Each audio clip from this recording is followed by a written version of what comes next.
There's a concentrated effort to stop it. They'll do anything to stop us, especially now. Because when is our opposition? He's been fighting for us for so long. So many schools of thoughts we've been through, yeah, to keep us strong. So tell me, what is it that you're willing to do to make our dreams come true? Yeah, make our dreams come true. Been a long time coming, but now we're here. So won't you stand up and show no fear? For the master, master teacher. Freedom for the master, master teacher. Freedom for the master, master teacher. Freedom for the master, master teacher. 'Cause he's a man of the hour. They kidnapped him for building Tamarae. He put his life on the line for us all. And for the truth, the lies must fade away. Fade away. It's been a long time coming. Yes, let's be strong. For the 7 seals are breaking. It won't be long to make our dreams come true. For a life that's new. Some are called and few are chosen. Said, how about you? For the master, master teacher. Freedom for the master, master teacher. Freedom for the master, master teacher. Freedom for the master, master teacher. Freedom for the master, freedom, master teacher. Freedom for the master, master teacher. Freedom for the master, freedom, master teacher. Freedom for the master, freedom, master teacher. Think not that we are earthborn, we come from earth we may be, but we are life-born spirit, and without knowing we can never be free. Knowledge of this was lost when we were cast into blindness. The master teacher came and broke the chains of bondage. For the master, master teacher. Freedom for the master, freedom, master teacher. Freedom for the master, freedom, master teacher. Freedom for the master, freedom, master teacher. Freedom for the master, bring the master teacher. Bring the freedom for the master, master teacher. Freedom for the master, bring the master teacher. Bring the freedom for the master, master teacher. Freedom for the master, master teacher. Freedom for the master, master teacher. Freedom for the master, master teacher. Freedom for the master, master teacher. Freedom for the master, master teacher. Freedom for the master, master teacher. Freedom for the master. They did everything in their power to take this land and make sure that what's happening right now does not go on. They tried every trick in the book. They ain't finished. They tried slander, defamation of character. They tried to lock brothers up, harass sisters on the street, stop every car coming down to make sure they did everything they could. And not one person come out and help us. Why? Because they had us marked as a cult. Oh, there's some crazy suicide cult.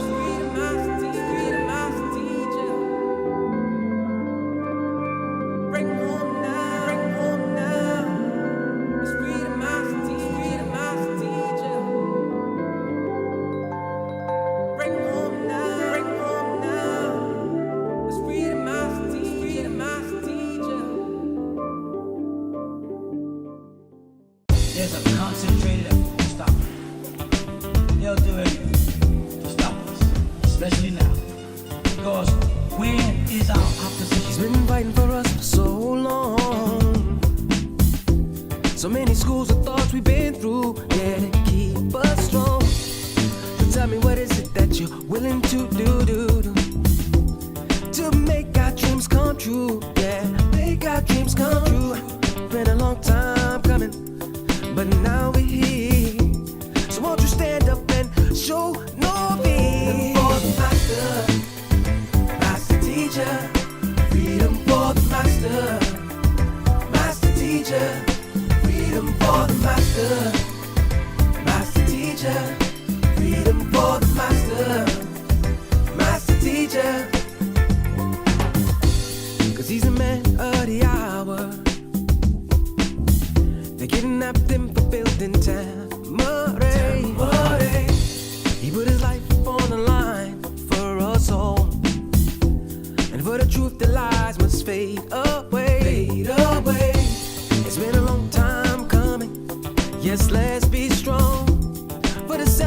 seals are breaking.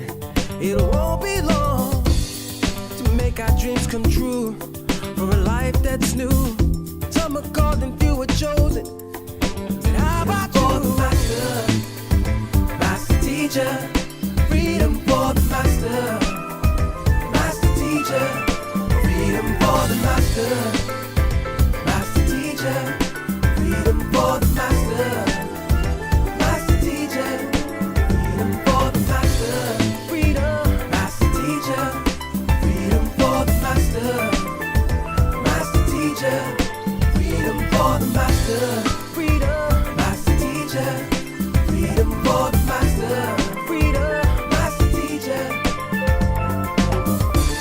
Think not that we are earthborn, we come from earth, we may be, but we are life on spirit, and without knowing we can never be free. Knowledge of this was lost when we were cast into blindness. The master teacher came and broke the chains of bondage. For the master, master teacher. Freedom for the master, freedom, master teacher. Freedom for the master, freedom, master teacher.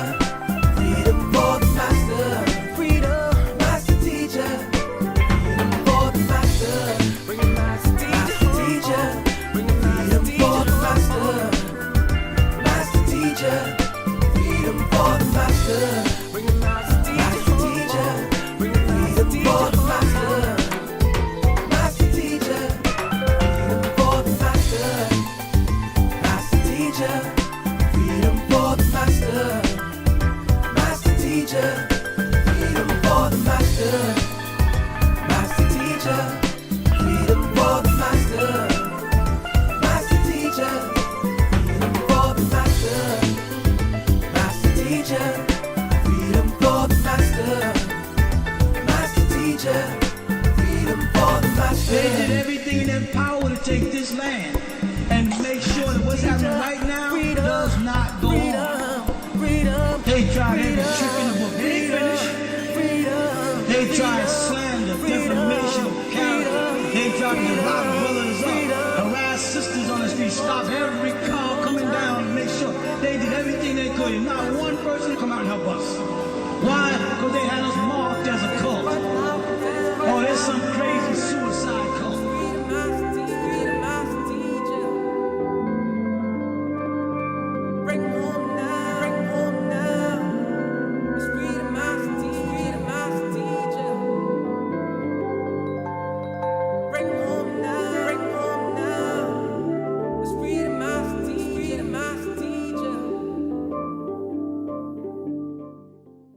There's a concentrated effort to stop it.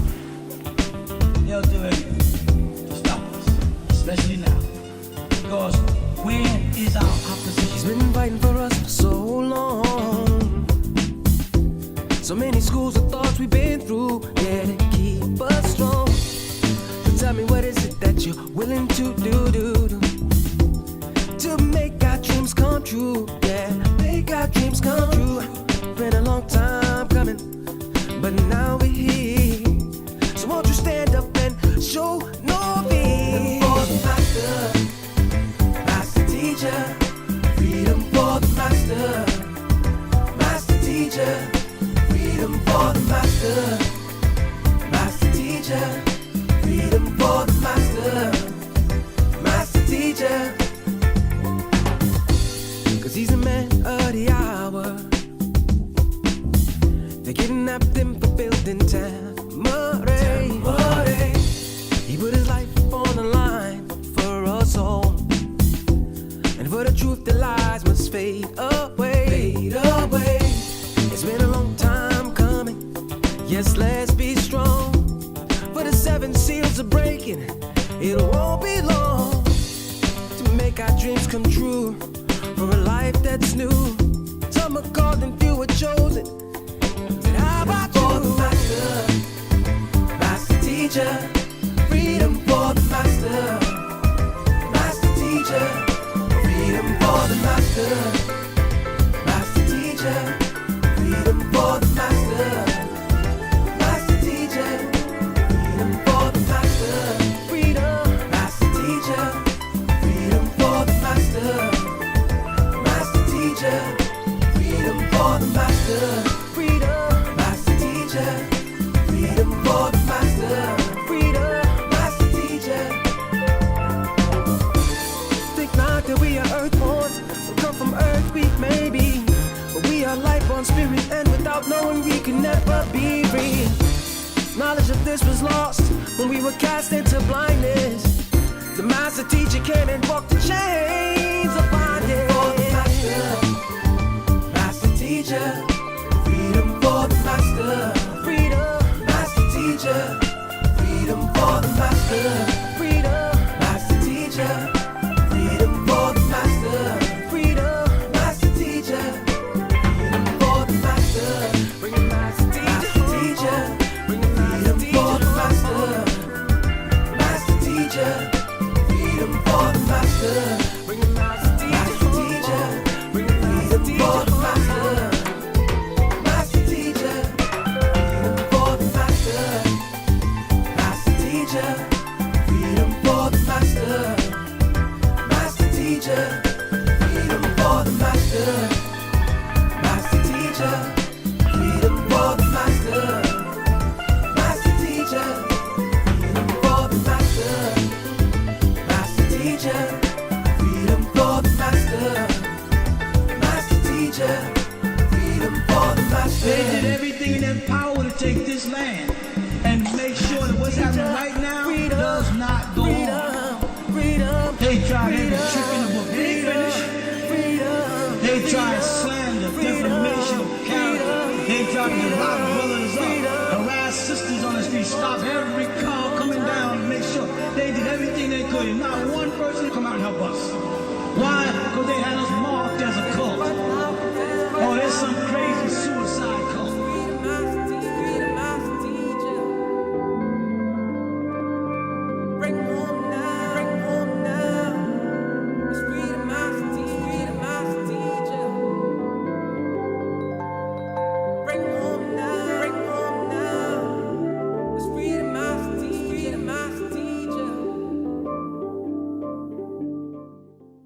There's a concentrated effort to stop it. They'll do everything to stop us, especially now. Because where is our opposition? He's been fighting for us for so long. So many schools of thoughts we've been through, yeah, to keep us strong. So tell me, what is it that you're willing to do to make our dreams come true? Yeah, make our dreams come true. Been a long time coming, but now we're here.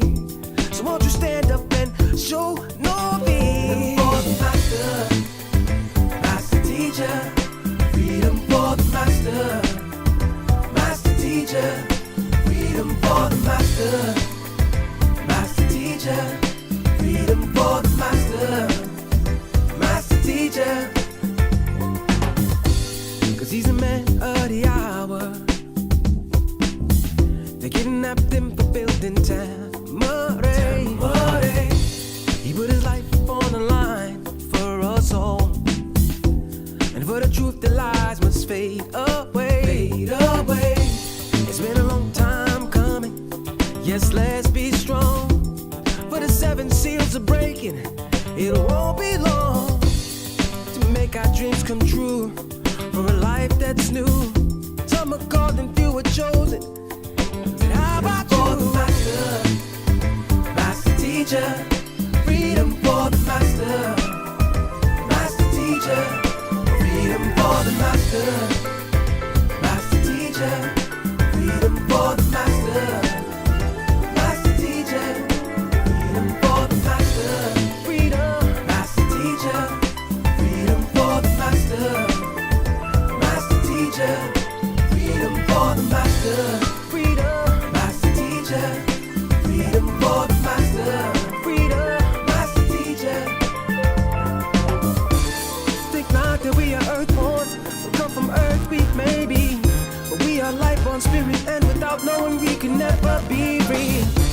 Knowledge of this was lost when we were cast into blindness.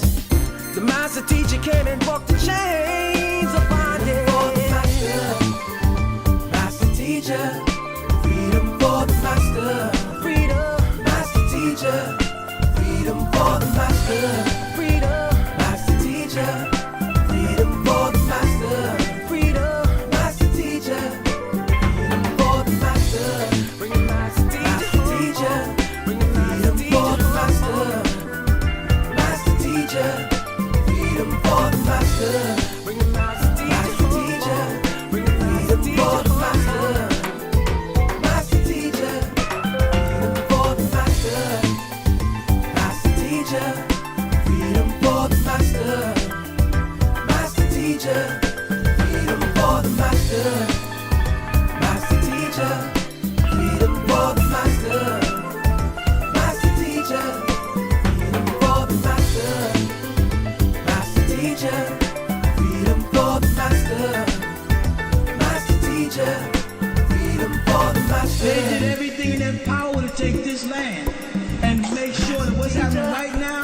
does not go on. They tried every trick in the book. They ain't finished.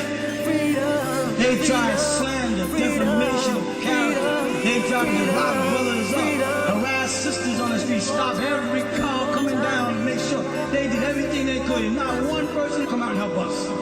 Why? Because they had us marked as a cult. Oh, there's some crazy suicide cult.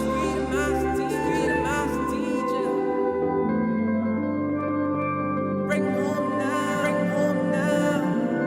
It's freedom, master teacher, freedom, master teacher. Bring home now, bring home now. It's freedom, master teacher, freedom, master teacher. RA. He's on his way and he should be with us shortly. And in the meantime, you have myself, Neher, Khefir Ra'e, and I will be doing the first part of today's Q&A just to warm everyone up and get you ready for a great Q&A session. So what we're going to do now, we're going to start with our usual Patarak. Sorry, not Patarak, our affirmation, Patakyud. If anyone wants to actually do the affirmation along with us, you can do so, but please mute your microphone because it will come through to our end at different time frames, different time levels, and it won't be in sync. So please mute your mic and do the affirmation with us. That's fine. Okay.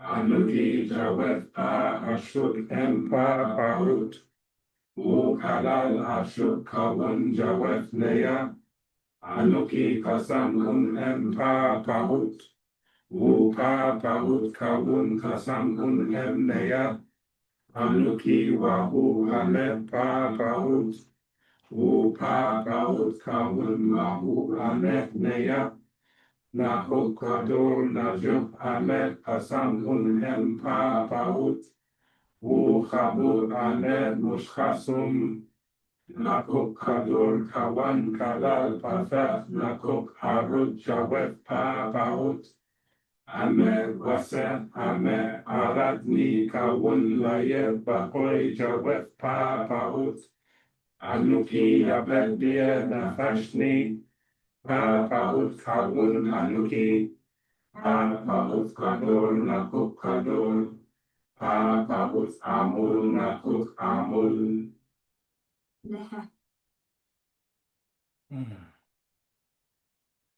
We must always try and set the room with a positive affirmation, positive tones and frequencies. Yes, yes. So, what I'm going to do, I'm going to read from a chapter, which is chapter 12 from Patarak the Way, a proclamation. So we'll go through the proclamation. Patarak the Way, chapter 12, a proclamation. O Sabaeans, look at those who cheat, speak untruths, yet they still claim to be one of us, one of our loyal populace. We true Sabaeans have these proclamations. 1. Do not tread in the path of Isfat, evil, on this highway of lawlessness. Now, what does that actually mean when you think about it? How many times throughout the day do you have a disagreeable thought? How many times do you think a disagreeable thought when just walking past a particular person? These are the things that we have to control. We have to contain these things. Because when we're out in the street, when we're out doing everyday things, we come across many challenges. And we have to always, always be mindful of our mind and the thoughts that we have and that we give out, the energy that we give out. I remember the master teacher said years and years ago in one of the old tapes, he said, our thoughts alone are so dangerous, because if we were back then we were going through the school of religion, Islam or Christianity, I can't remember which one. But he said, if we were the beings that were in heaven right now, we would be the devils there right now. We will be the ones to cause another star holocaust, another war, and we'd be cast out. Can you imagine that? Our thoughts alone are that powerful that we will disrupt the etheric realm. That is wow, when you think about it. So be mindful of your thoughts. Be mindful, because your thoughts are very powerful indeed. Number 2, do not lie about Wu-Sabat by rejecting Pa-Nabab Yanun. You see, there are many people that claim to be Sabaeans, that claim to be Nuwaupians throughout the decades. And some of them, well, most of them aren't here anymore. Some of them will speak bad or speak ill of the master teacher for whatever reason that they give, you know? And it's sad to see, because sometimes those lies and mistruths and rejecting the master teacher are by way of ignorance, you know, are by way of not knowing the truth, not knowing facts. And ignorance isn't, the word ignorant means to listen to the word ignorance, to ignore the facts. So you know what the truth is, but you're just ignoring it, really. You just choose not to follow it. Simple thing. You know you shouldn't really be eating a certain type of food, whether it's pork or whatever it may be, but you still do it. That's being ignorant, because you know the truth, you know the science behind it, but you still do it. Number 3, do not lie misusing our creed of truth, hakak, by ignoring the facts. There we are again. I just broke that down. Ignoring the facts. It's so easy to do that, because most of the time we're so used to acting against what we know to be true, especially in the world that we live in today. Number 4, do not lie and claim you are a true lover of truth unless by practicing it. How many of us can go back right now and say for sure, we've never lied? Not one of us can say that. Think about it. We've all told lies throughout the decades that we've been alive. But it's not just the fact that we may lie, it's the intention behind the lie. That's what really matters. Why are you saying what you're saying? Why aren't you telling the truth? You could be telling a so-called lie to save a life. Now, would that be considered negative or disagreeable? I wouldn't think that. If you're telling so-called lie to save my life, I'll be very grateful. So it all depends on what you're doing and why you're doing it. Your intentions are the main reason why we give ourselves hell. Our intentions. Number 5, do not lie and say you can be trusted and loyal to your true race, Sabaeans, when you are not.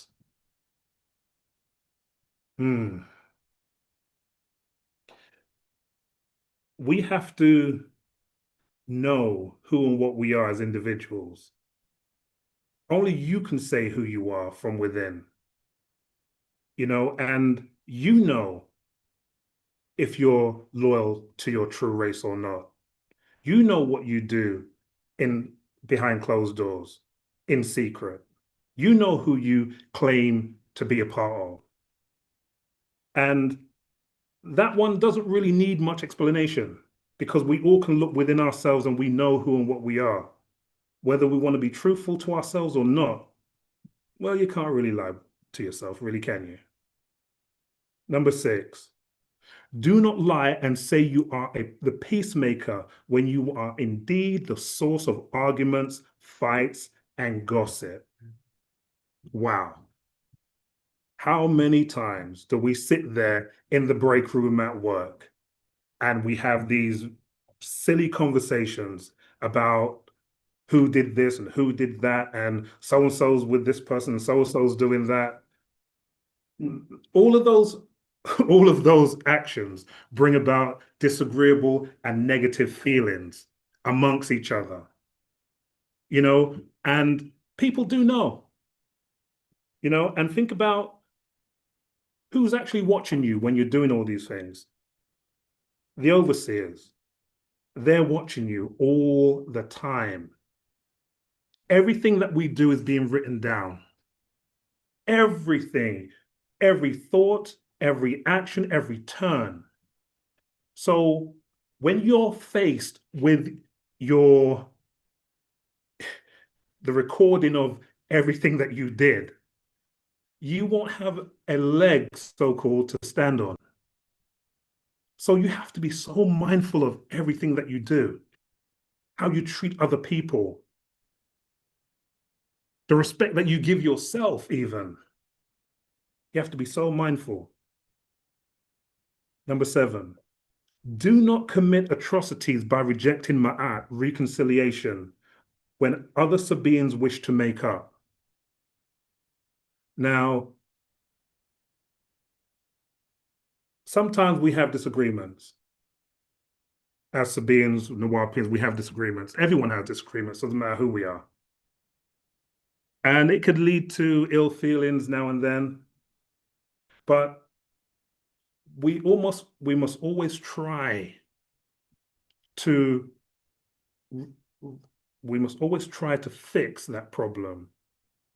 If someone wishes to make up, you should, with good spirit and good intention, make up. But this is the thing. If I have done you something really terrible or some type of harm, verbally, physically, whatever it may be, I have to be the one that comes to you and say, I'm sorry. I did it for this reason. I did it for that reason. And I really want to make up with you. Now, the person that you're speaking with, they do have the right to reject that. But if they see that you're sincere, that you're willing to make amends for what they've done, why would they reject you? They wouldn't, would they, really? Because we are true Sabaeans, or we're trying to be, so they wouldn't really reject you. So we must always strive for perfection, because we will always fall down, but what matters more is getting back up, dusting yourself off, and trying again. That means more than just giving up and sitting on the floor in mess and wallowing in pity and whatever it may be. Number 8, do not say you can be trusted while you sneak around violating all that we claim to be best for our people. Wow. That in itself explains so much. I don't really need to go into depth with that one because you can hear within the words, do not say you can be trusted while you sneak around violating all that you claim to be best for our people. That means you're doing it out in the open, you're claiming to be, yeah, I'm doing this, I'm doing that, and we're all one, yay. But really and truly, you're behind closed doors or round the back, you're doing your own thing for your own personal reasons, for your own gratification and glory. And we're supposed to be building for a better planet, really. You know, everything that we do, when we ask for things from the overseers, we're supposed to be asking for something that will help the whole of humanity, not just myself. Who's it going to help? Who's it going to affect? Is it just me? Do I want £1 million? You know, or do I want enough money for everyone to be better off? Am I thinking of a master plan to help everyone on the planet? Because the Natharu, the overseers, will help with your request as long as it's in line with natural nature, as long as it's in line with helping and doing good for all humanity.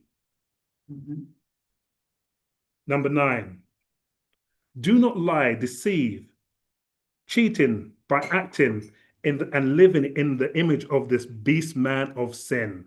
Woo! That's a big one.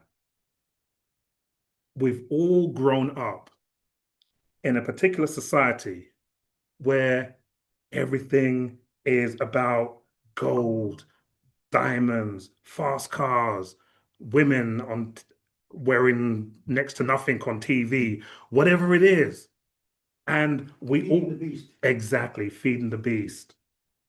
And we've all done it at some point in our lives. Absolutely. You know, we've grown up doing these things because we've lived in the beast, in the image of the beast man of sin at some point in our lives. But when we know better, what should we do?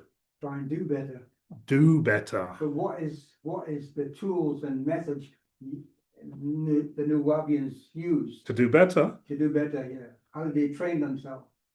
by reading and by listening and by living by example the information, the teachings from Pana Babianun, Dr. Malachi Z.K. York, because he has given us everything we ever could want and need. And the last thing he gave us was our own language. And at the end of the book, on the Mispatir book, the language that he's given us, what did he say at the end? He said, it is done. I'm done. I've given you everything now. Everything we could ever want and need. He's given us the Patarak, the way, the decision, the argument. These are some of the titles from the Pataraks. And 30 spirits. On and on and on and on and on. He's given us so much information. So we don't really have to think to ourselves, oh, what should we be doing? We should know what we should be doing because we've got all the books. We've got the information.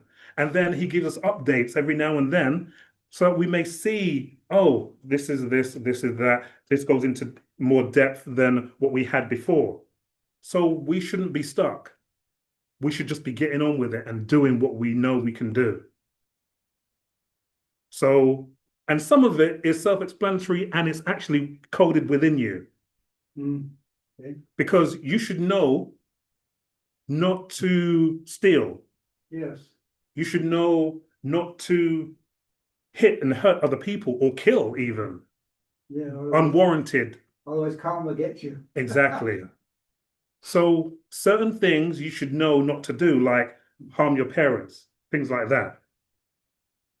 These are natural things that are encoded in our DNA. Yes.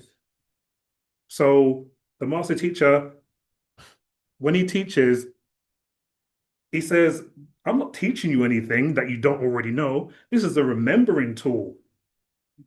You're remembering what to do. You're remembering who and what you are. Sometimes there's an instance, yeah, when I was about 12, no, tell a lie, 10, because I was still in primary school. I was 10. And I was walking home I used to go to a school called Cowley School. And I was walking home from Cowley School to where I lived. And all of a sudden, everything turned black and white.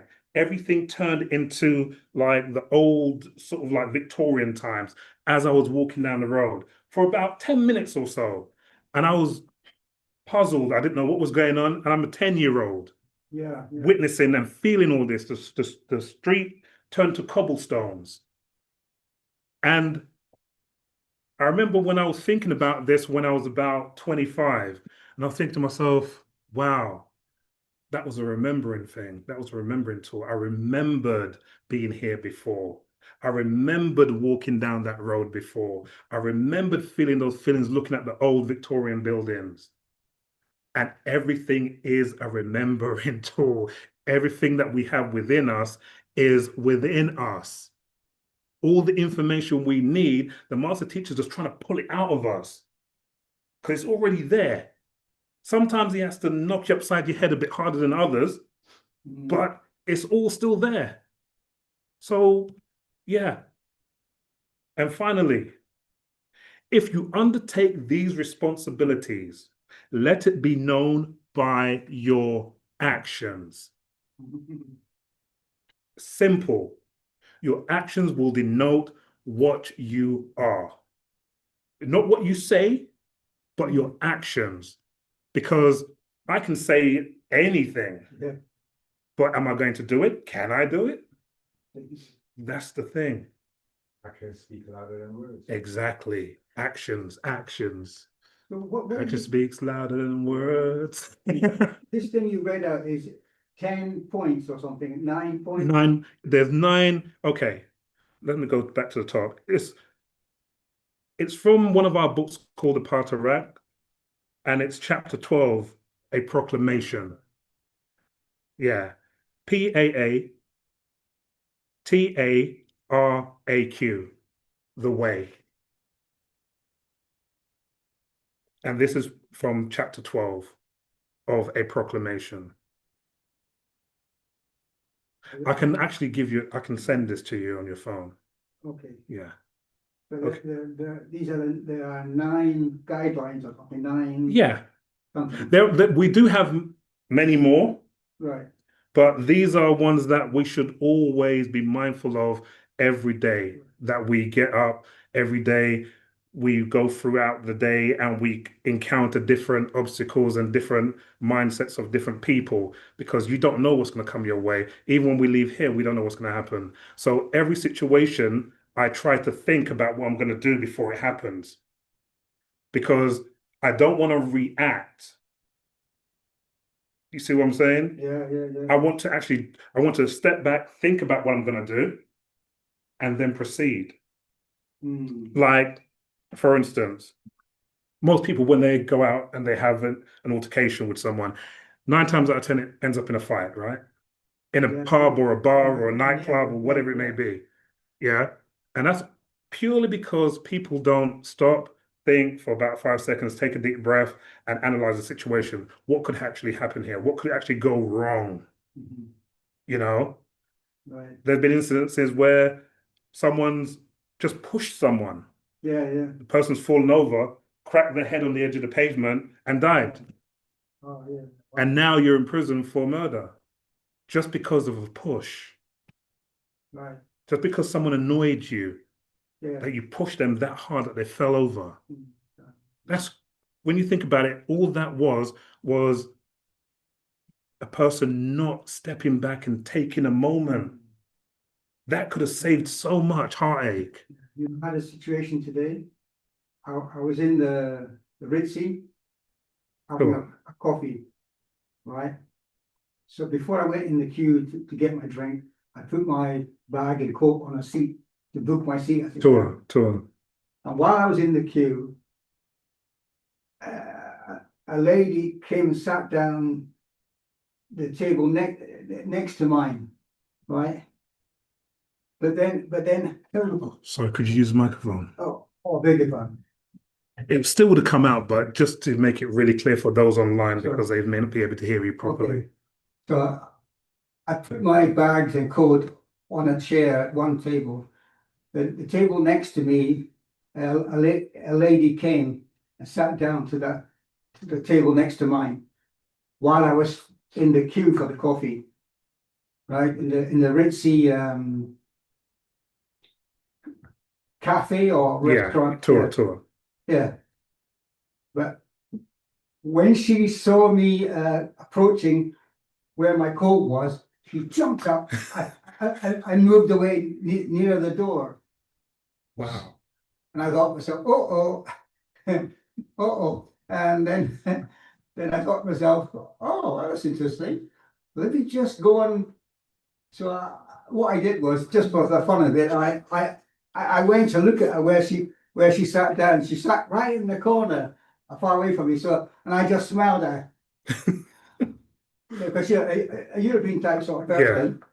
So sure, I wasn't really offended or upset, but I just felt a bit sorry for her. What did you think she meant by doing that?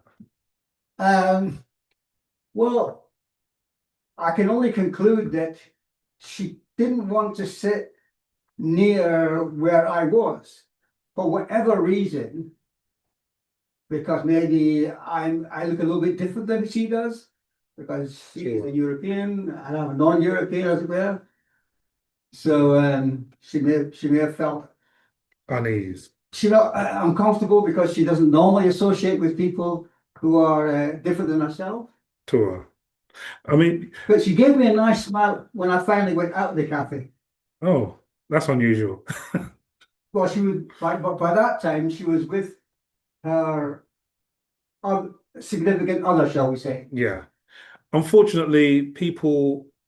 I mean, if it was that reason, whatever the reason was, I don't know. Unfortunately, people do have their hang-ups, their different opinions of different people, and that's one thing that we have to accept, that people will prejudge different people that aren't like them. Well, it's just for me, it was, well, how I interpret it was it's just a tribal thing. Yeah. She's from one particular tribe. Yeah. And I'm from another tribe.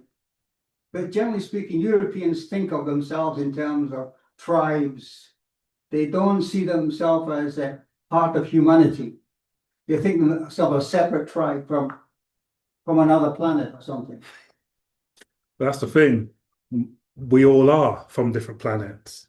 Okay, so my understanding is that basically the human genome. But most of most of that would have been through nurture. Nurture, okay. Most of that would have been through nurture, because people in different countries learn about different types of people in different ways. Yes. Some in an agreeable way, and some in a disagreeable way. Yes. All around the world, people treat us with a different type of mentality than they treat each other. Right. They put us down. But we shouldn't be hung up on that, to be honest. We have to look and say, today is a new day. We have the Patarak, we have all the information the master teacher has given us. What we need to do is go out there and spread this doctrine. Make sure that everyone knows it, because it belongs to everyone, regardless of who they are, what color they are. Because if everyone around the world followed Wu-Sabat, we wouldn't have any problems, really. Right. Because it's for everyone. And if everyone knew who they were, you wouldn't have any issues. That is the point. If you knew that you descended from reptilians, then no wonder I'm like this. No wonder I act like that. If you knew you were an agreeable being from the planet Risk, No wonder I'm like this. So it's all good. Well, the way, from a humanistic viewpoint, eh, I would say that uh, her her level of ignorance about human beings is, as I say again, tribal, but also, I mean, people don't have much experience of other people, That's right. other cultures. They haven't traveled, That's right. and they're comfortable within their own little Exactly. tribe. And when people don't So, know about other races or other nationalities or whatever it may be, they do have a preconceived notion about who these people are. And a lot of that comes from the media, negative yes, images from the media.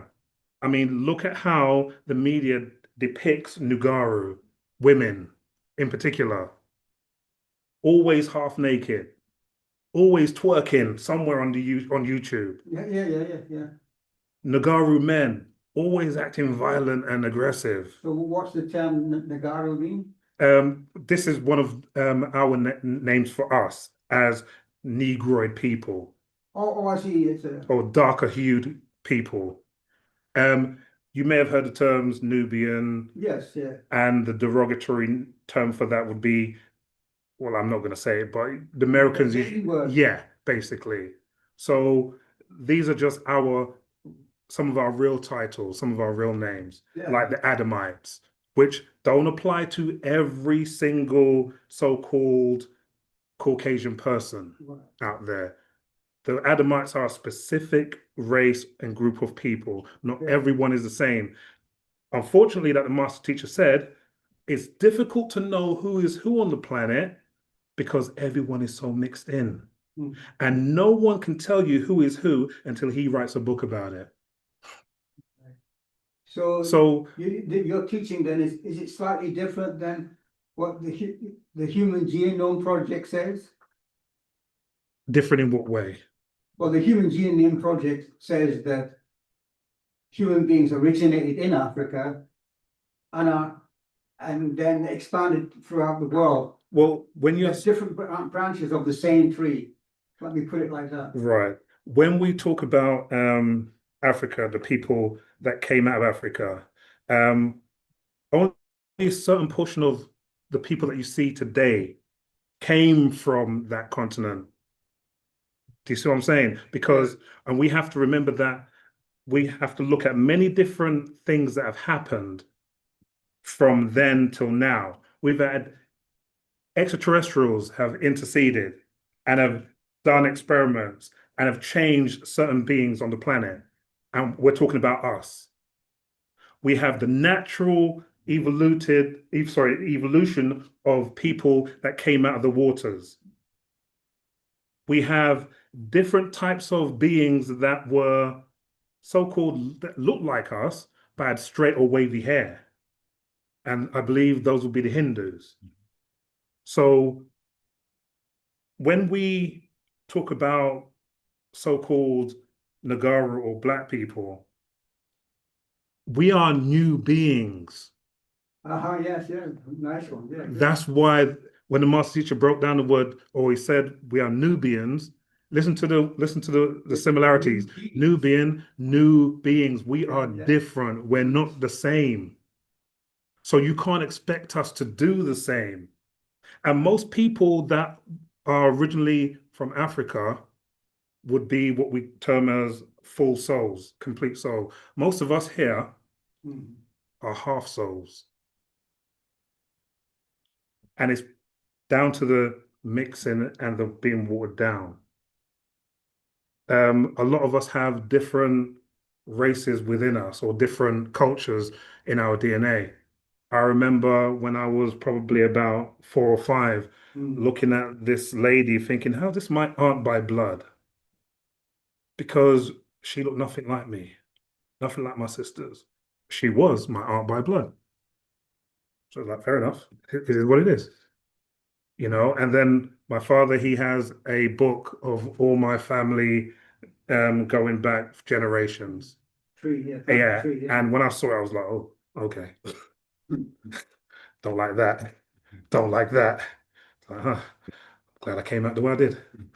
You know, so Are your ancestors from? sorry, I'm just From the Caribbean? No. tour. All right, so I mean, we know that because of the Mm, plantation system, shall we say, yeah, people became mixed. yeah. And with that, I would like to hand over to my brother, student teacher, Usia Ka'a Re'e. I yield. Go Go on.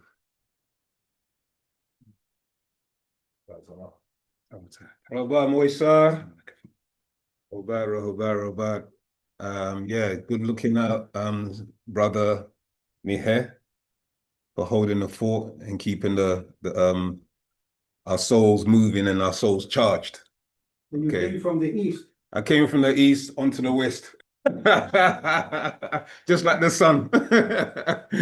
So Rahubat Moisar, Tawakum for tuning in again to our Q question and answer class. Unfortunately, I'm sure Niher, our brother, has explained our brother Saken not being available to do his topic class for this weekend, but I stepped in, as we always do, try to keep the train moving and not for it to just be stagnant, you know. So Sorry, could you help me spell your first part of your name? okay, my Ranan Kanun, my name goes by User, U-S-E-R, O? U, O U. no, you, just you, You. but it's pronounced U. Yeah, U. yeah. The U is a U sound. U sound. Oh, okay. Yeah, so, yeah. Like a long O. That's right. So U-S-E-R. Yes. Like Osir, you mean? User, yeah, User.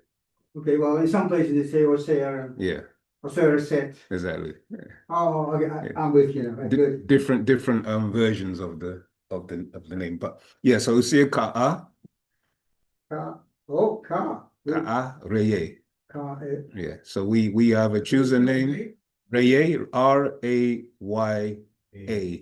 R-A-Y. Yeah. What? R-A-Y-A-Y.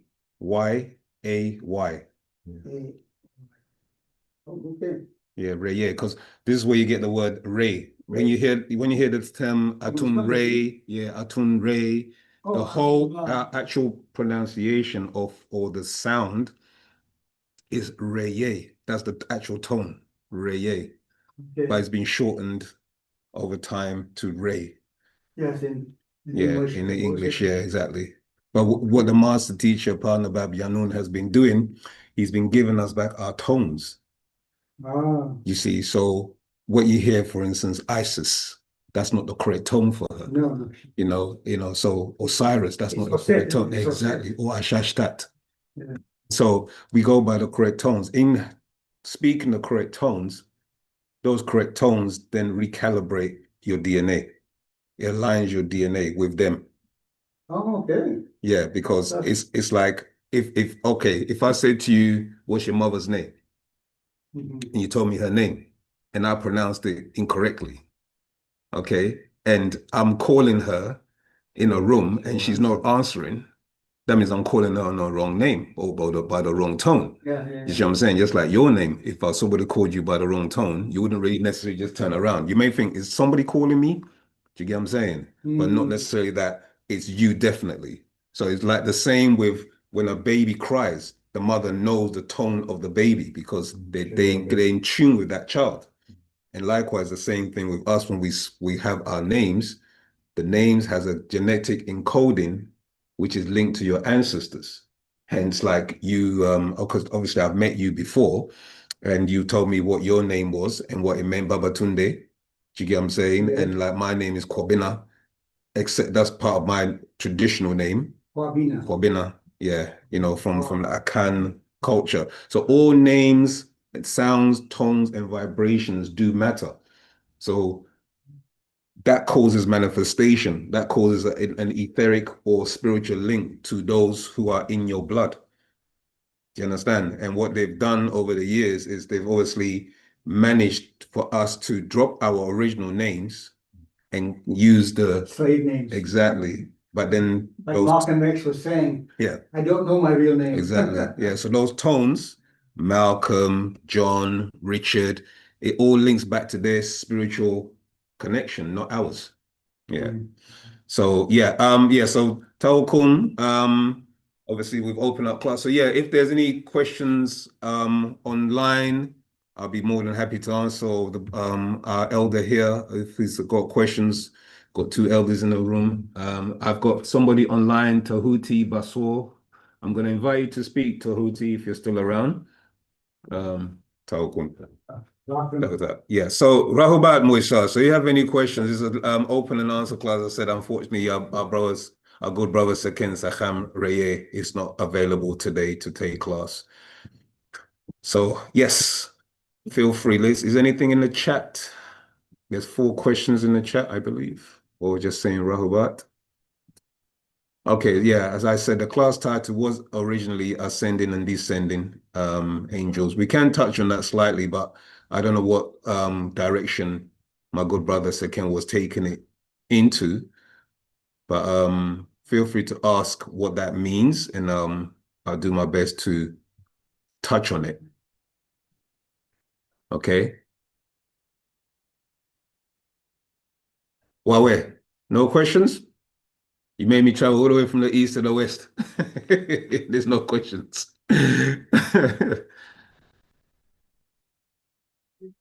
This is your opportunity. It's your opportunity to ask questions on any topic that you feel you need covering, any misunderstandings, any clarity. It's very quiet.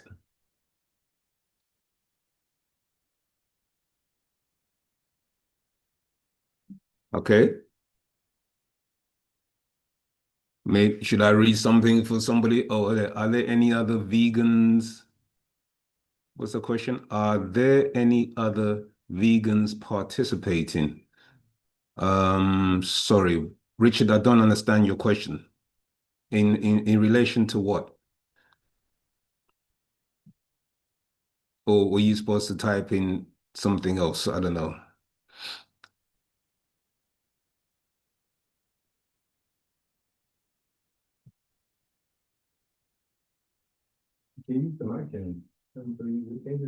Yeah, usually, okay, what's this? At what point that ascension happens? Are they under the, sorry, right, so it's questions. What do you think about magic mushrooms and other higher dimensional substances? It's not, okay, let me take the first question. At what point that ascension happens? Okay, so again, could you probably expand on your question, because dealing with ascension, it depends on your development as a being.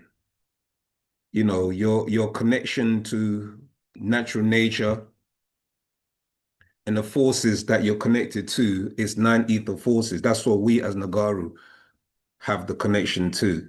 So our ascension process is by way of learning to turn ourselves inside out and outside in. And what is meant by that is what the things that you take into your being, you know, whether it's visual, physical, edible, etc., it needs to be transformed into something that's conducive and develops you as a person, as a being.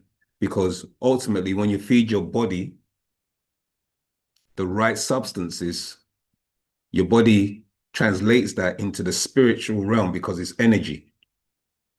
And that spiritual essence of you, what it consumes and converts, feeds your soul.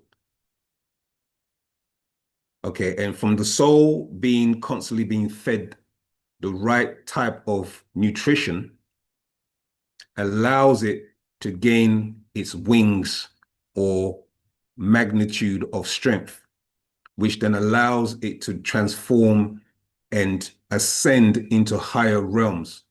Because what's happened is that we as humanity in itself, but we as Nagaru in particular, we have soul. The soul was a gift that was given to us by our ancestors, Pa Nagaru, okay, the overseers, our overseers, our ancestors, our guardians. And this soul is what was transferred into us and is being constantly being fed into us by way of our ancestors, should we open up those dimensional gates that's within us. Those dimensional gates are known as your chakras in the Hindu culture, arash, or seats in ours. And these gates are constantly being fed from the spiritual realm, or what is known as the energy or etheric realm, nutritional energy, and vice versa. So like a feedback loop, should I say.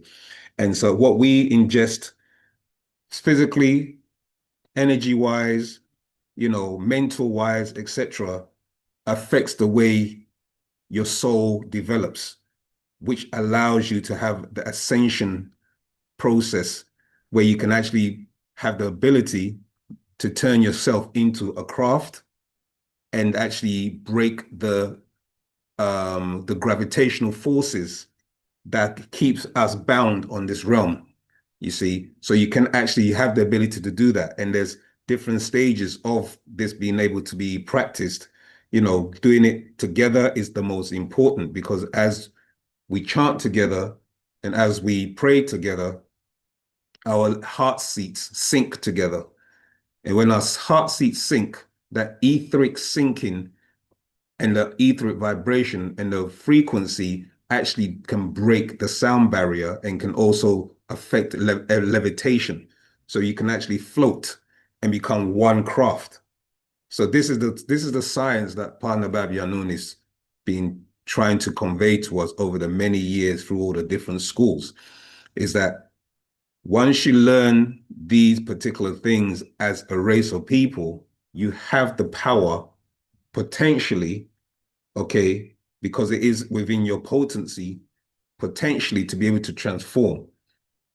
But we are stifled in our growth because we feed the physical with too much negativity, which then plagues the spirit, which then kills the soul.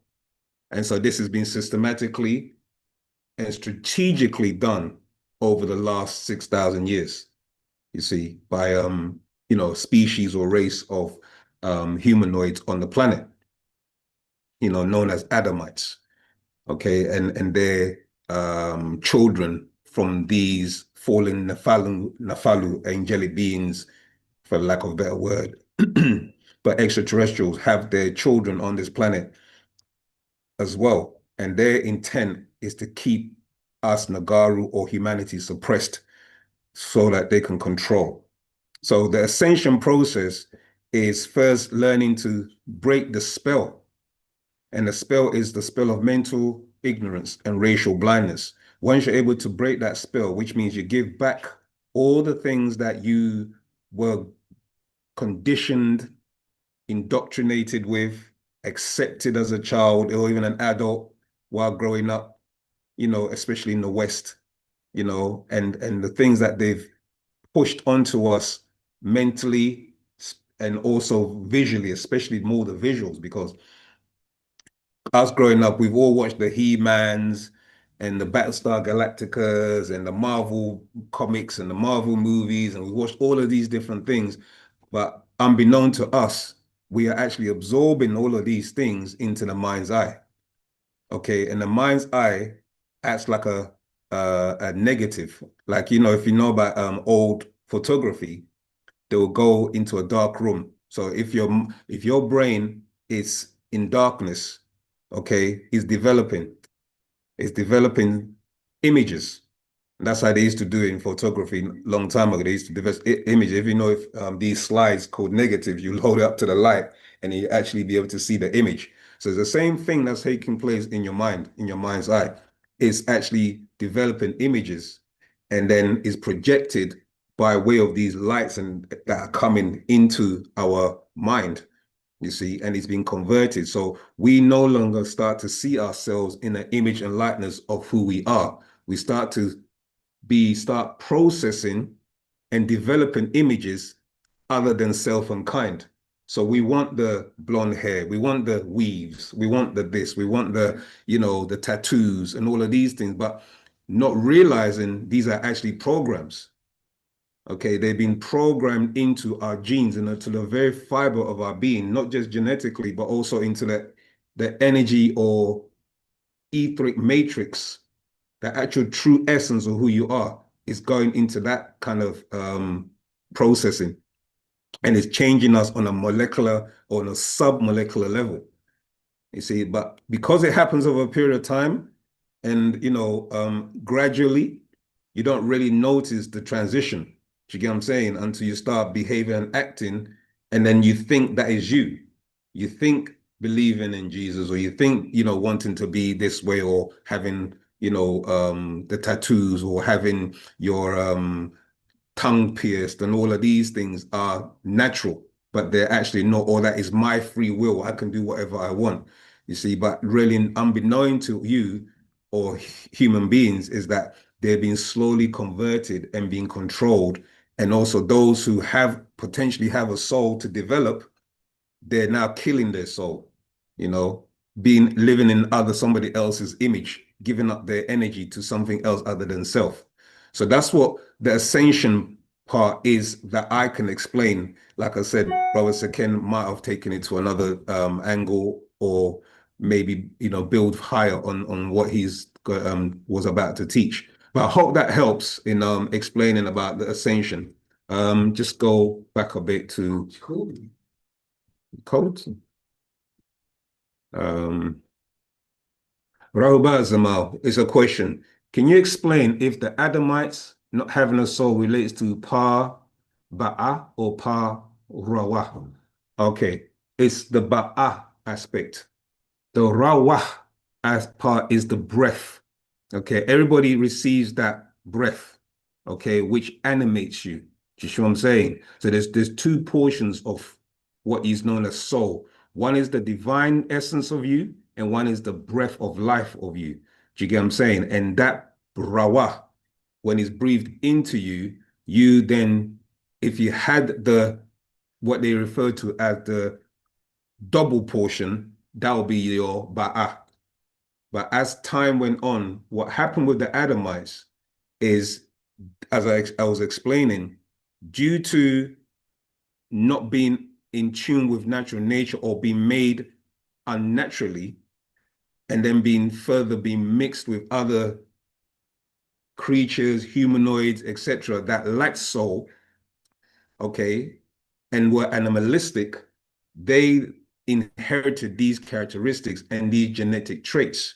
So once that happened to them, they essentially started to lose their soul. And even Nagaru now, who have also been mixed in, have also started to lose their soul. And I've given you examples of one of the ways, or many of the ways, that Nagaru or other people on the planet start to lose, if they do have a soul, start to lose their soul, where they eventually become less than self and kind.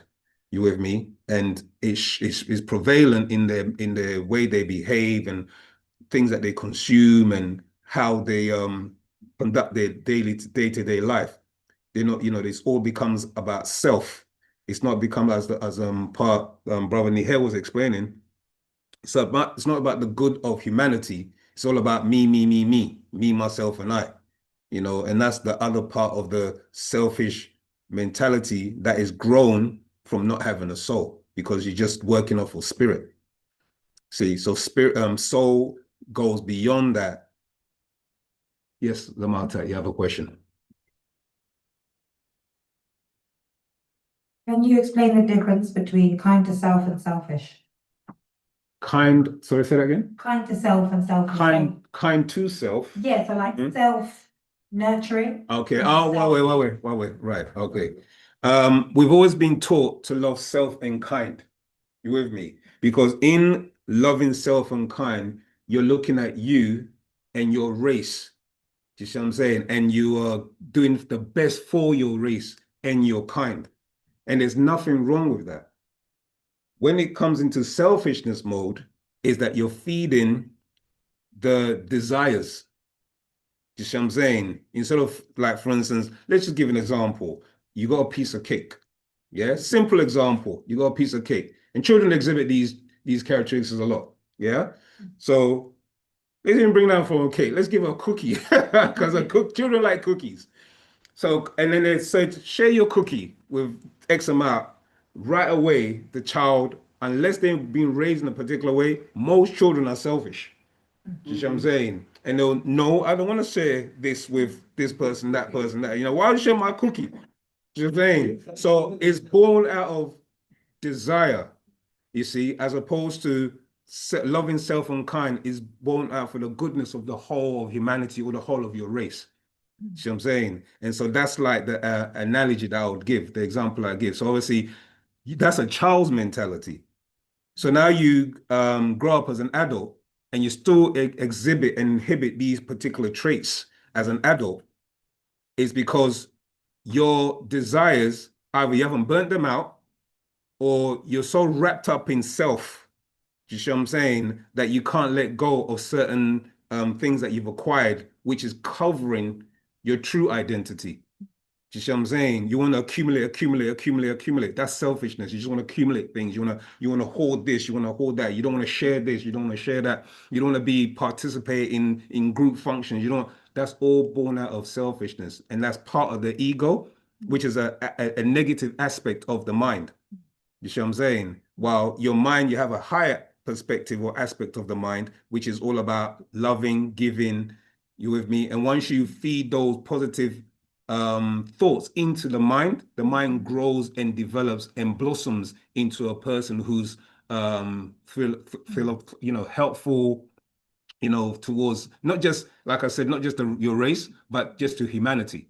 Do you know what I mean? When you see somebody, you want to help them. You want to, we all do it. We're all guilty of it. Why should I give this person my last piece of, do you know what I mean? But I'll tell you something. When you come into the realm of realizing who you are, and you do have, the more you give, the master teacher taught, is the more you receive.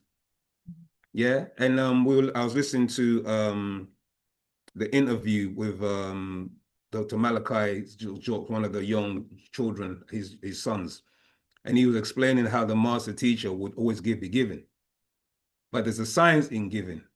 You see what I'm saying?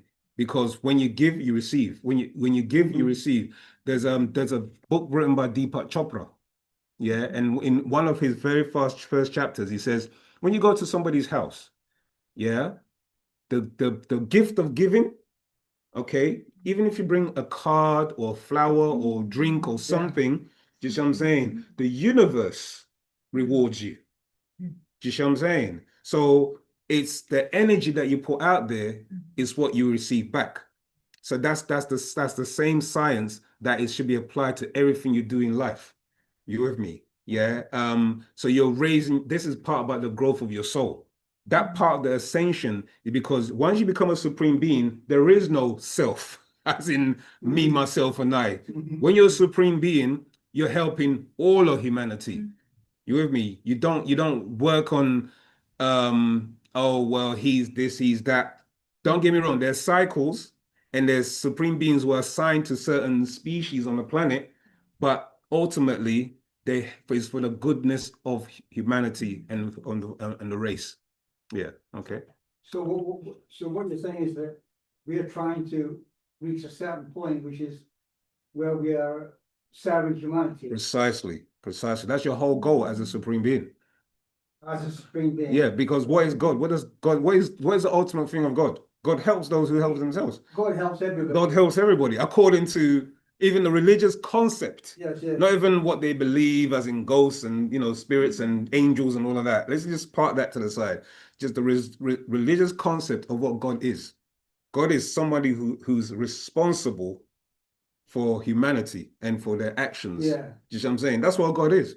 So once you're on that trajectory of raising yourself to become a supreme being, your whole goal is to become love. Do you see what I'm saying? And another thing the master teacher was explaining is, if you really want to really embrace God's love, and I'll put you into electric thing to the let's just say the national grid. If I plug you into the national grid, that'll be all of God's love. Could you handle that? You see what I'm saying? You love yourself to death. That's what he was explaining. So it's a gradual process where you see what I'm saying, until you're able to really appreciate what love is. And then it's funny because they show it in certain movies. And I remember watching I'm going to go back to my youth and go into Superman.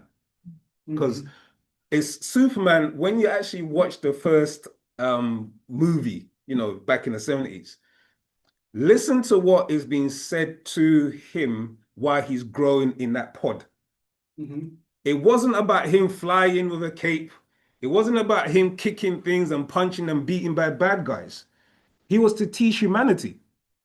That's what actually says. His father's narrating to him as he's growing as going to be a man or a child. And all he was teaching him, you must go down to humans and teach them this and do that. Then they turn him into this character because it became now good and evil, bad. You see what I'm saying? But really and truly, ultimately, he is a supreme being in their concept of what a supreme being is. Do you know what I mean? Flying with a cape and and red codpiece, like he was on what you will call it from Cameo. Do you know what I mean? But we all fell for that. We all fell for that thing, ideology. But essentially, a supreme being is a being that helps humanity and thrives for the betterment of humanity. Is that what some people call like a messiah type person? That is a messiah type person. Do you see what I'm saying? That's exactly what it is, and again, because of men and humans' concept and their images of what they think a messiah should be able to do, you get what I'm saying? They kind of like, and Hollywood hasn't helped. You know what I mean? They painted this picture and ideology and concept of what a Messiah should be like. And the Messiah is a being that is supposed to raise humanity's mentality, raise you to a point where you're able to, come to, because really and truly, we're supposed to be linked in with the rest of other planets and other universes and other galaxies, so that those brothers and sisters from other galactical forces could come to this realm. Do you see what I'm saying? And we could communicate with them. Yeah. So it's but it's on a higher level. It's on a higher level. So that's what. But what they try to do is they whittle him down, this supreme being, whether female or male, into this. Oh, if he levitates or if he can multiply, he has to show all these trickeries to prove that he's a supreme being. Spiritual powers. Do you see what I'm saying? Yeah, he has to show that in order for you to accept who I am, I have to make water turn into wine, or I have to draw sacred ash, like the master teacher used to do. Yeah, when they called him a man of many miracles. Okay, and in one of his miracles, he would do the levitating. Do you get what I'm saying? He would do the sacred ash because the sacred ash was good for healing, and he actually was healing people using the sacred ash. Even Satir Sai Baba also has the sacred ash that he can pull from the ethers and heal people with, etc. So you have certain spiritual masters on the planet that do have these abilities, but that's not what spiritual masters are here to do. Do you get what I'm saying? They're supposed to raise the consciousness of humanity. That's their job. So I hope I haven't digressed too much, but I hope the point is being made. And it's very, very difficult for me to sort of sorry, if you use the mic again, sorry. Well, it's a little bit difficult for me to expand my mind to the point where you're talking about beings living on other planets. That's a bit difficult. That's a bit of a stretch for me. If you're saying, I understand that there's the spirit world, or the ancestral world. Yeah. Is that something different? They both coalesce. They all coexist, because before there's manifestation, there's always existence. Do you see what I'm saying? And existence is in different forms and formulas. Okay. What you have to realize is, okay, bring it down. Simplicity. What's our sun? Our sun is a star, right? Right. Okay. Living being. Now, the star, how many stars are there in just one galaxy, according to what NASA and Hubble telescope and all of these things have mapped? Billions of stars, they say, right? Billions, okay. Yeah. This has also been proven in other cultures that they talk about stars, etc. Or now the thing is, when you look at stars, a star gives birth to planets. Okay, that's their ultimate goal. Is like they give birth, because that's what creation is. Creation is actually giving birth. Because when you look up the word, to create means to grow or to give birth. Yeah. So these stars are giving birth to planets. Now, planets then generate and grow life. Yeah. You understand? Yeah. So the life that has taken place billions of years ago has evoluted to the point where some of them don't need a body in order to travel or to move from one place to another, because they've mastered the physical. Does that make sense? Yes, when Okay. I compare the fact that they say that when we die, Exactly. I was gonna say we have a exactly.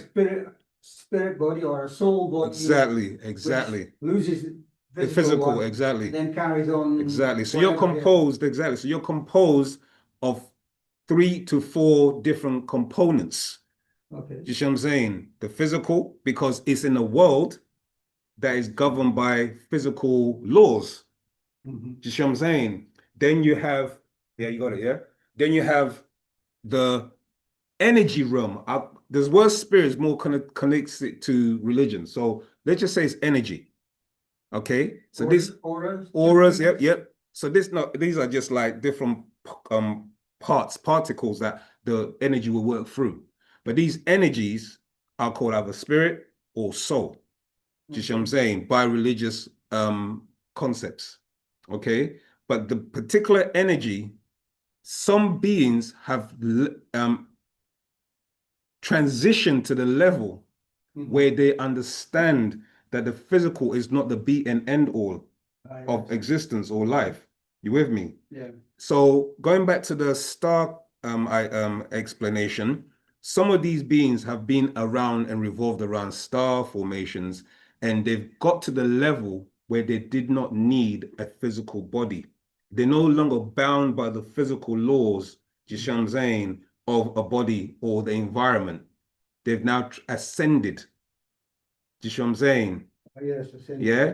And what's happened is that they can now not just travel from planet to planet without the aid of a body. They can now, understanding the formulas that are in the universe, can move through black holes and multiple dimensions. Do you see what I'm saying? Yes. So what the master teacher is trying to teach us is something called outformation. We've been taught things called information, which deals with persons, places, and things. It's all about this realm. It's not taking you higher to the outer reality that beings live in different dimensions and different realms of energies or energy states. And so these particular, some of these beings, or many multiple beings, have mastered this. So then they're given names like ascending masters or descending masters, etc., because they've got to a level where they no longer need a skin suit. Yeah. You see what I'm saying? Yeah. Skin suit, Yeah. So exactly. Well, yeah. So yeah. So, but when they come to a realm where they require a skin suit, they use the energy of that planet and create one so that they can incarnate into. This way you get your incarnation.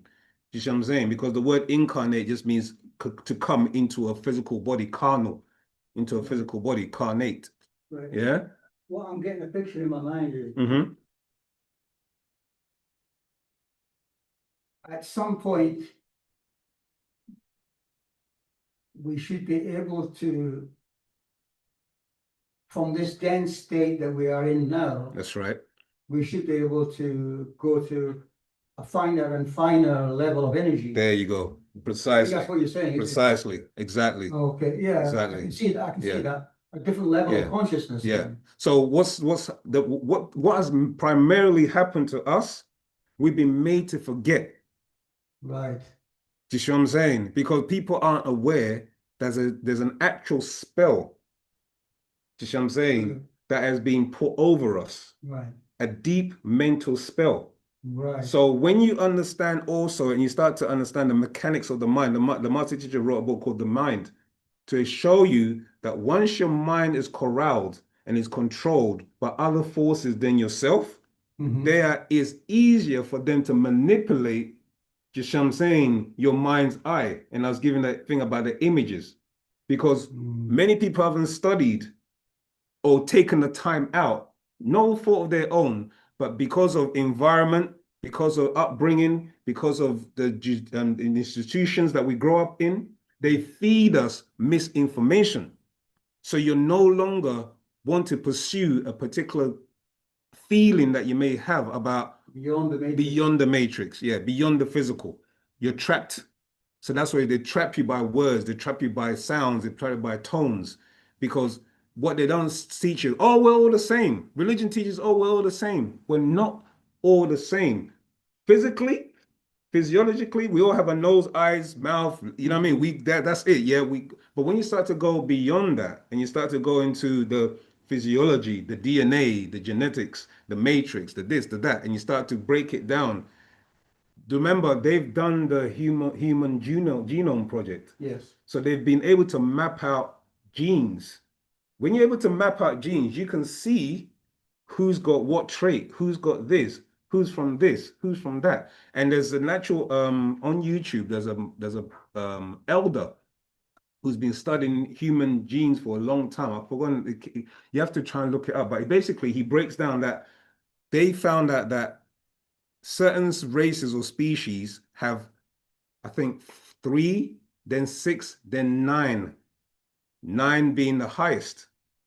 And the masters always taught that we are 9 ether beings, and we're and 9, and they marveled at the fact that how do the African race have 9 different how they put it, was like the DNA, it's like 9 strands of DNA. Do you know what I'm saying? Mm-hmm. But even in their own research, they managed to find out certain things about us.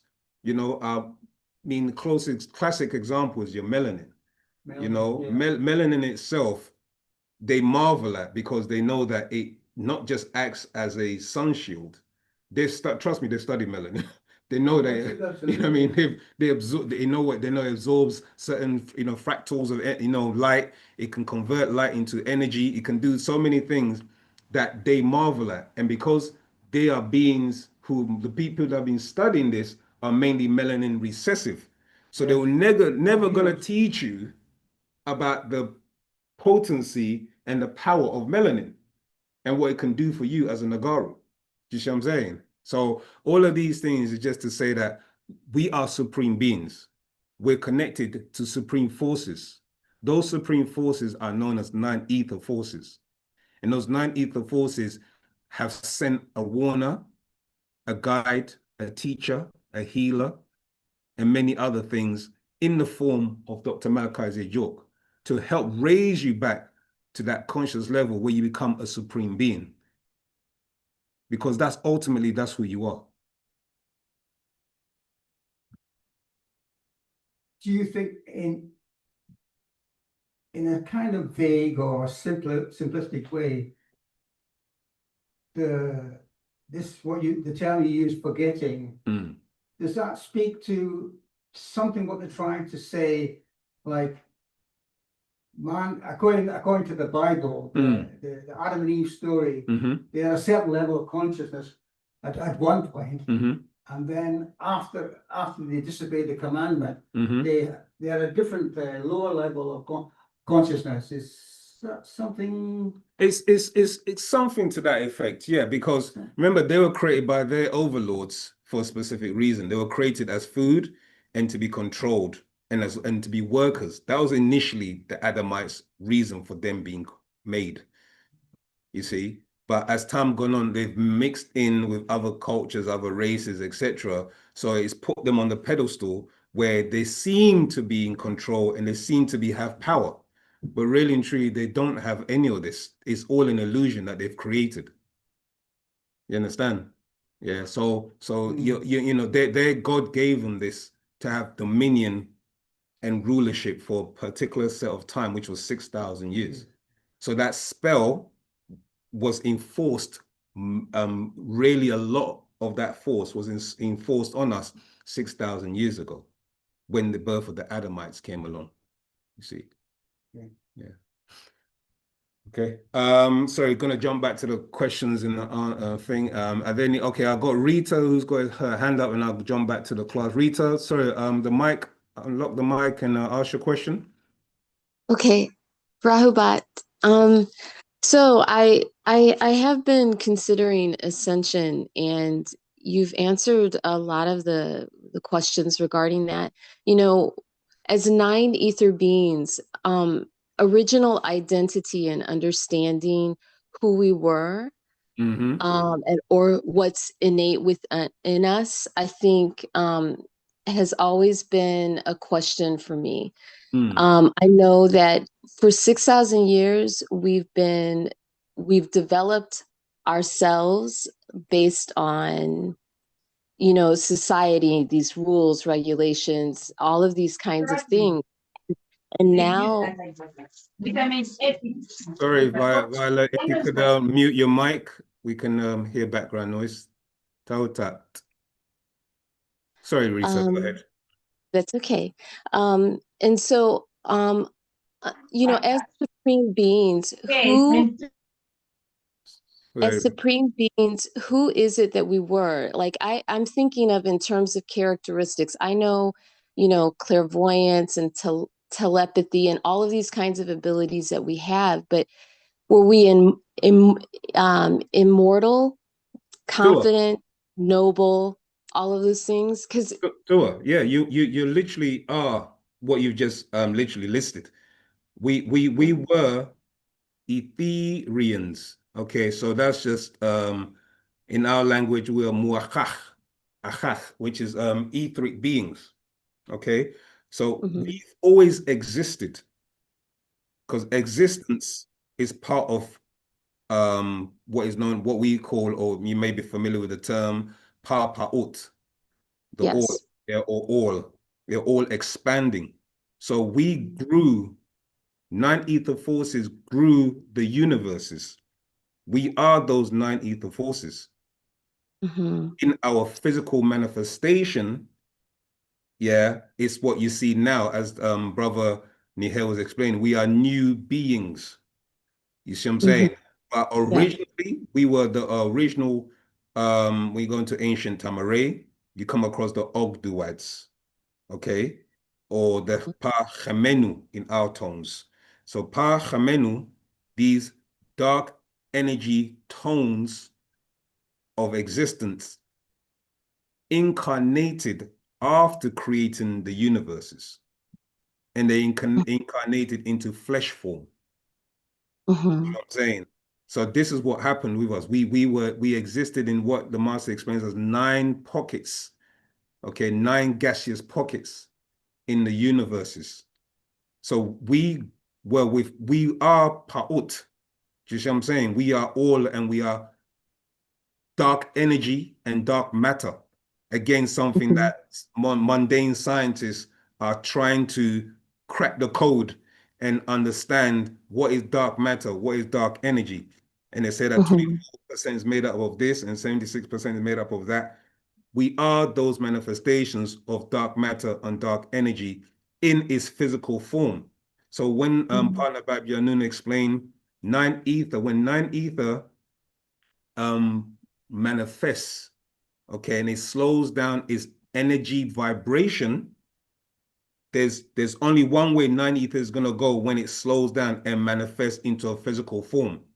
It manifests as woolly hair, dark skin. You see what I'm saying? Though that is the formula.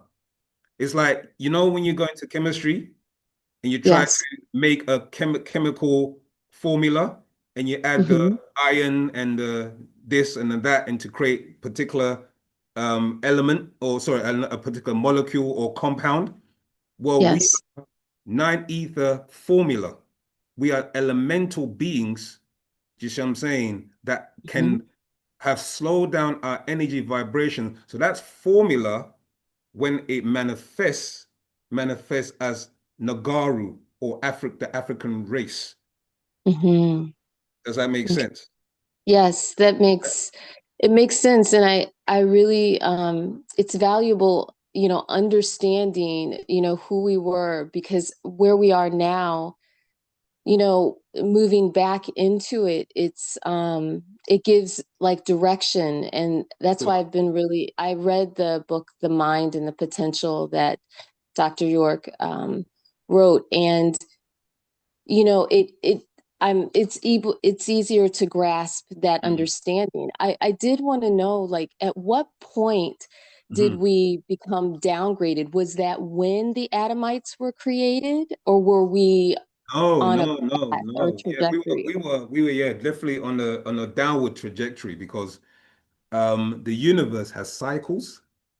Uh-huh. So these cycles happen for us. We've always existed. So there's a date or a number that Partner Babylon has given us, 76 trillion years. That's why when he came and he's saying, I'm a being that has 76 trillion years of information. You can't even fathom what that even would look like. But Yeah. you see what I'm saying? But 76 Yeah. trillion years is what we existed in these air pockets, creating the multiple universes, the omniverse to the universe to the dual verse, etc., etc. And in one universe, you have multiple galaxies. So we in our supreme state, yeah, as Ethereans were doing this. Now, the downward trajectory that took place is when this universe started to die. And when the universe starts to die, which happened 17,250,000 years ago in this universe, that's when 9 ether started to die. So when 9 ether's formula changes and starts to die, again, nature has a way of representing every cycle. You see what I'm saying? So natural nature within its cycles produces a representative of that cycle, a physical and a visible representative of that cycle. And that physical and representative of that cycle, because of the weakness of the potency of the formula, manifested as a Dravidian, or what we refer to as the Hindu. Ah, Saying, I yeah. see. But Okay. when Like we were, dilution of sorts, kind of sorry, say that thing. again. It's like beings being diluted in That's some right. way. That's right. Yeah, but it's the death of that. You see, Yes. so Okay. with the dying of the ether, also the mentality starts to die. It starts to Gotcha. get weaker and weaker. You see what I'm saying? So when the Yes. you can see the mentality of a race by the way its nature, you see what I'm saying, produces things or destroys things. So if you Yeah. look, if you look at the if you want to go look at somebody's nature, look at their artwork, look what they've done in the last 6,000 years, or look what they've done in the last 10,000, 20,000 years, just by their artwork and what they produce. You with me? And Yeah. and you can see within just the last 400 years what's happened to us, the atrocities. You see what I'm saying? So that is the nature of a beast. That is not a nature of a supreme being. Yes. You see? And from that death, then the Adamites come in. Exactly. So it's a long duration and process before we even get to the Adamites. There was many different beings on this planet alone, let alone the known universes. You see, because again, very egotistical of the Adamite race or the Mukasu to say that we're the only human intelligent beings on this planet, dismissing anything else that might have come before. You know, that is the egotistical mind of a being that's lesser. Because if you were a supreme being, you'd have said, yeah, you know what? Yeah, of course, there must be. It makes sense. You know, if this started here and this evolved to that, and you start to reason, and 9 ether is the highest form of reasoning. You see what I'm saying? Mhm. So I'm Yes. just going to read something from it's called The Proof. Is this The Proof? The proof. Okay. Yeah, this is It's a Patarak or no, it's an actual fact actually. called okay, so this is The Proof by way of partner Bab Yanun. Okay, so in this actual fact, it's quite a big book, but at the beginning of it, it start, well, not at the beginning, at the third portion. Tawata Mugdal, have a safe journey. It says, in the beginning were the suns. This is verse 1. Mhm. Birth of chaos. In the beginning were the suns, and the suns are within Fateh Yal Fatah, natural nature. And the suns are natural nature. The suns, the true Kakab stars, are Pa Nataru. I read that again, because this is where he's taken us into the realms of acknowledging what is known as cosmological outformation, because we just been taught that the sun is just a ball of gas that gives light to this planet and gives growth. Do you see what I'm saying? Mhm. But the Yes. master teacher is explaining here that these are overseers. They are the Nataru that we call on are the suns. Ah, okay. See what I'm saying? You can get to the height of become an Etherean, because what's the sun give off? Ether. It produces. Mhm. So the highest form of Etherean is the Mhm. sun. You're constantly Excellent. speaking to Pa Reye when you know, each morning when you wake up, you're speaking to one of your ancestors. It's hard for Mhm. most people to fathom and acknowledge that, but it's actually a living, breathing entity. Yeah. Mhm. So Parnatharu, the overseers, who grew absolute natural nature. So when I said that we were Ethereans, we were the suns. We are the sun. We are dark matter. We are black, dark energy, dark matter. Producing Mhm. suns and growing galaxies and all of this, because one sun, when it spurns off, you know, it spirals, creates another sun. I'm creating another sun. These were formulas that was embedded into the mental and mind of Pa'ut, of all. Mhm. And these things happen. So the overseers who grew absolute natural nature from and of omniverse, all, into universe, the all. So know this: truth is unity and falsehood is division. Truth is unity because the pieces of the true jigsaw puzzle fit neatly together as one unit. And falsehood is division because it's just the opposite. Okay, and then Mhm. I'm going to jump to what natural ether is. So now let's reason. Verse 1.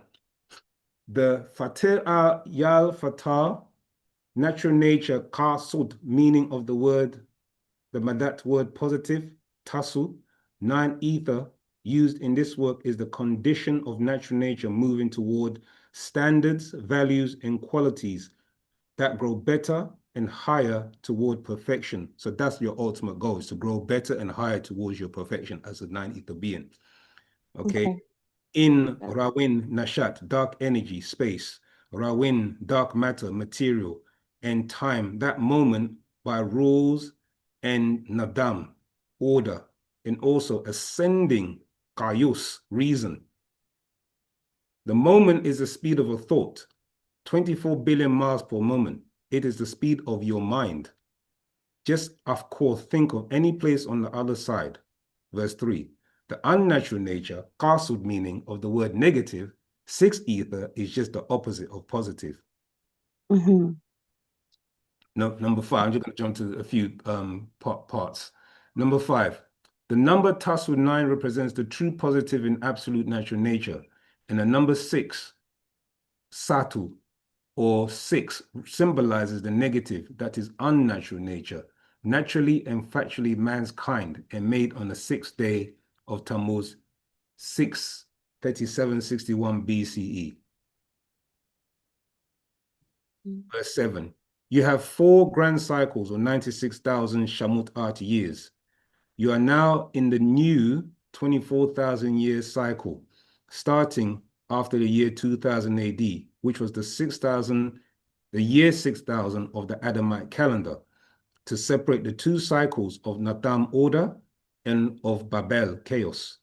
The cycle of order is also the cycle of cosmos, and the cycle of chaos is also the primordial chaos. 1, bara space, 2, madat material, and 3, wakut time.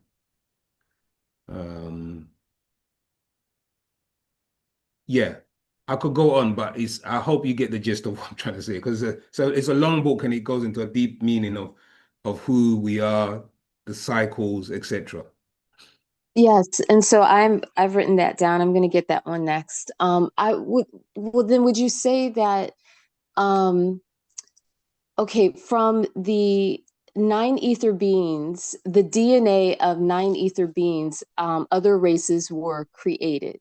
Is that correct? That's And does that absolutely correct. Yeah, it's like okay? the example analogy I've given in the past is, I mean, people give different explanations, but imagine you've got a prototype of a car. Yeah, that was the original car that was invented. But then you've got Ford, Chrysler, you've got Datsun, you've got all the different names and brands of that Yeah. car, and they've then superimposed their idea onto the original car. Do you see what I'm saying? Which fits everybody's desires or likes. That makes sense. And it's the same Yeah. thing with the Adamites. The Adamites or other species that came about is because extraterrestrials stepped in and they took the DNA of the root race, the root seed, and then they did just that. They superimposed their image and likeness, as it says in Genesis, and God made man in his image and after his likeness. You know what I'm saying? Referring to the Anunnaki and the Pleiadians, etc. So that's what they did. So it's the same concept that applies. Extraterrestrials come, they either take what's originally here or they take what's out there already, and then they add their own DNA strands in. Because have you ever heard of a genetic gene machine called CRISPR? Yes, I have. Okay. Yeah. Look more into CRISPR, you see how they can literally take out a segment of DNA, enclose it with the next plasmid that fuses together, you see what I'm saying? And then it writes its code, because based on the protein, it will write its code, and that code, once it's written, becomes part of that person. So now you can have a child that have selective eyes. I want blue eyes, or I want my child to have curly hair, and they can now design a gene your child. And that's what Michael Jackson did. Do you know what I mean? Michael Jackson, I mean, whether it's his children or not, but we know, every Negro Nagaro will know that, yo, bro, that's not your children. Do you know what I mean? Because we got dominant features. And if everyone, children beyond a certain age, if they don't know who Michael Jackson looked like, they're gonna think the one that they see looking like a pale albino, do you get what I'm saying, was Michael Jackson. And we know who he looked. He was a Nagaru. You know what I mean? The biggest Afro going. So so he this is what is taking place, where extraterrestrials will remove certain genes. Do you know what I mean? Use their own, like, even there's a particular genetic trait which you can find in dark-skinned people. They call it a name, I can't give it a name, but they have blue eyes. So yes. yeah, I've forgotten the actual what trait or thing they refer to it as. But those blue eyes is because of the interception by the Pleiadians. You see, so what they were doing is they were coming every soul, because remember, every of these extraterrestrials either work in cycles or they sneak into this planet's realm to do whatever they need to do and then leave. And then they come back, like a bit like scientists. Scientists will, put something on a petri dish, go away for hours or whatever, come back the next day, and then it's grown arms and legs or whatever the case may be. You with me? So it's literally the same process that takes place, because a day unto the Lord, according to the Bible, is like 1,000 years. So even though you may think, hold on, right, a day's gone by, for them, their trajectory around the sun and coming back, just like a comet, will be 1,000 years. So they come back like, what's happened? You lot haven't evolved. Do you know what I mean? You're still in the Yeah. amoeba stage. We left you. Do you get what I'm saying? And you're still thinking like, look what you're doing to each other. You're stabbing and killing each other, and we didn't leave you like this. You see what I'm Yeah. saying? So Yeah. it's once you start to expand your mind and start to get to the realization that the God that you're talking about is just a supreme being, or an advanced being, or extraterrestrial who has more knowledge. You see what I'm saying? Then you start to say, okay, you know what I mean? Yeah. So So, that's and I know that there's an African tribe that has blonde hair, and that's okay. and would that be the same, the Pleiadians coming in That's or right. You can 19? you can find that in 18 plus 18 plus 1. Mm-hmm. So 37 genes of the mitochondria. So in that breakdown, and also no, it's not in Kabir Kadam. I think there's 18 plus 18 plus 1. In there, it shows you that the master explains about those different countless interceptions at different points where they'll come in. Okay, we need to change this a little bit. We need to change that, because ultimately what they're trying to do is they want to um, um, embed themselves onto this planet and survive and live. Yeah, I see. So the Pleiadians, the Andromedans, and all of these, the Andromedans have their children. These are your hybrid, your neutrinoids. That's their children. Mm-hmm. And they've been using, like the master said, watch from, I think when he wrote The Man from Planet Risk, he was breaking down about the neutrinoids. But he never explained that these were the Andromedans who were doing this, where they were producing a race that you can't tell who and what they are. Do you get what I'm saying? These were your hybrids that was being created. So Yeah. all of these are just interceptions that are being done by extraterrestrial at different points of time. Yes. Well, and I only have two more questions regarding this, and it's so interesting to me. When you say 9 ether beings, we are connected to the sun. We are the sun. Does that mean that everyone or every race that was created from the DNA of the 9 ether being, they're also connected to the sun, but in varying degrees? Correct. And unfortunately, Okay. some have, like I said, varying degrees. So some obviously get affected by the sun due to their genetic predisposition. So they can't produce enough melanin, do you know what I mean, in the melanocytes to protect them. And there's different types of melanin, as you probably know, that there's, Yeah. so all of these are all genetic traits and imbalances in the genes of certain races or certain species on the planet, correct? Gotcha. Okay. And then with regards to the sun being this natural organic creation, the Mm-hmm. moon, because it's artificial, Mm-hmm. how was that created? And also being a satellite, I know that here on planet Earth, when we talk about moon cycles and things like that. If it's artificial, I just wanted to understand, why do we use the moon as a guide if it is artificial and not like the sun as an organic creation? But the thing is, it's been for, again, planet Earth, TNA, Mm-hmm. has been through many cycles. So it has had at times X amount of moons. You with me? Okay. And what's happened is it was put in place in order to protect the beings that were here from the ultraviolet rays of the sun. It buffers it. You Mm. understand? Moon So, that we see now. The sorry? moon that we see now. The moon that we see now. Yeah. Okay. Yeah. So Okay. there's what I've came across a thing. There's the master explained that there's like because obviously one of them is the moon itself is being made, it's being made artificial by these Mm-hmm. rays to observe us. He hasn't gone Mm-hmm. into much detail as to how it, what the mechanics are behind it. You with me? He just explained that. So we might have to pose that question to him because if I don't know if you've been to the UnitedSabianWorldwide.com website. Oh, yes. Yeah, so it says there's questions that you can ask Yanun. You see what I'm saying? So Okay. some of the questions we are not able to answer, or sometimes through those questions, it gets to him and he will release it in the form of what we call updates. You see? So if it's like from the certain things that are relevant in this day and time, like when we're going through the COVID, he broke all that down about the COVID, having dogs and animals and pets in your house, and that these pets breed diseases, and that's how COVID is going to carry and embed itself again through the animals. And it hasn't gone, even though people think it's, they're all right, but COVID is going to actually move through the animals. And so if you go pets in your home and reptile creatures or, things like that, they breed disease.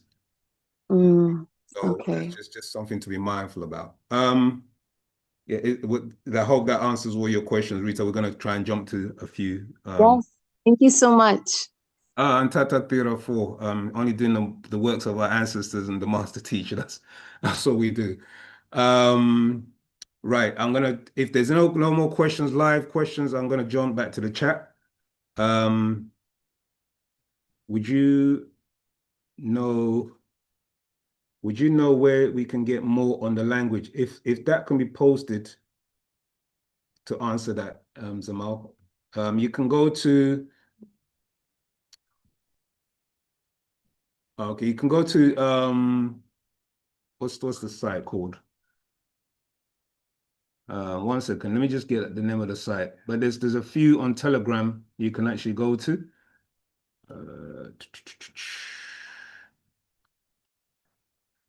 So the one that I tend to use quite often, and I, as far as I'm aware, is the official one is Sabatia Qanat.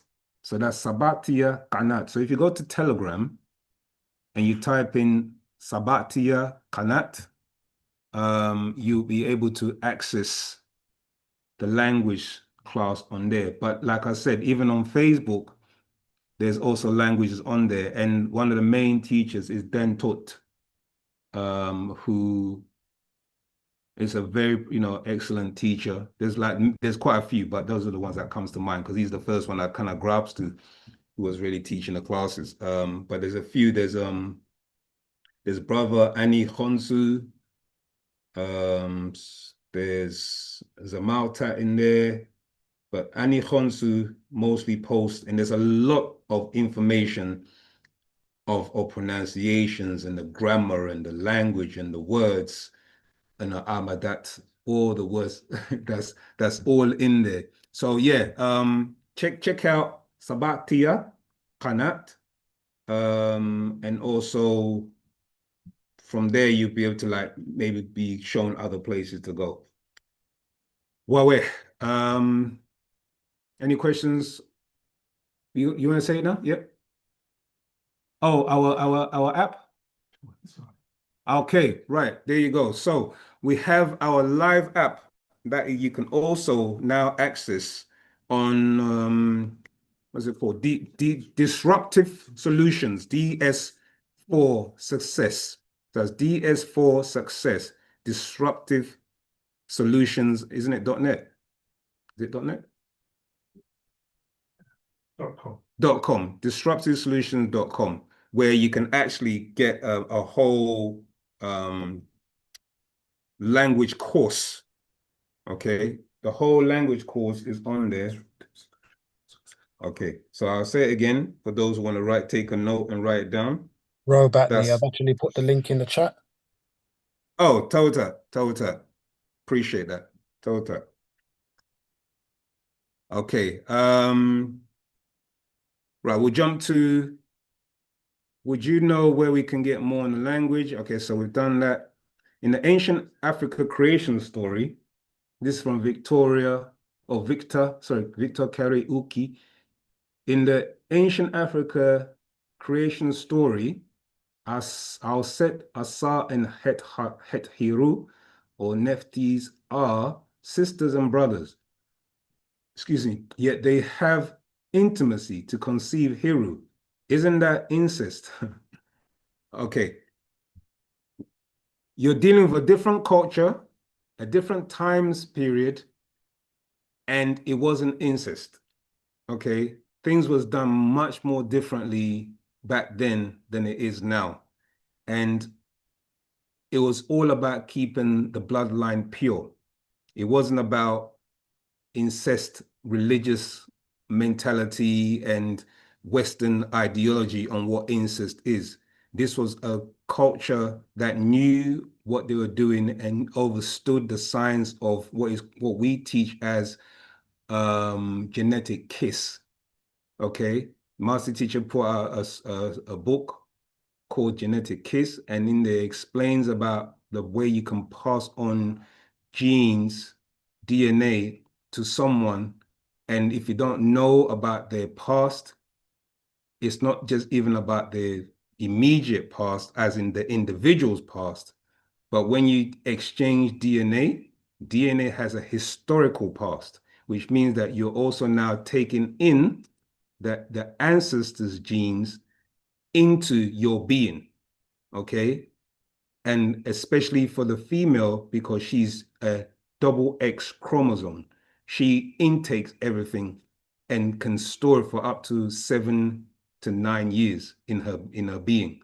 So we understood these sciences, and it wasn't looked upon or frowned on like in the religious world, or even in the current society that we live in, that it was a form of incest. Okay, because we understood the sciences and the and the genetics that went behind it. Okay, so that's essentially what it is. In Wu-Sabat culture, from Victor Karaoke again, in Wu-Sabat culture, you emphasize on not eating meat. How is one to nourish the body with proteins, lipids, and the necessary amino acids?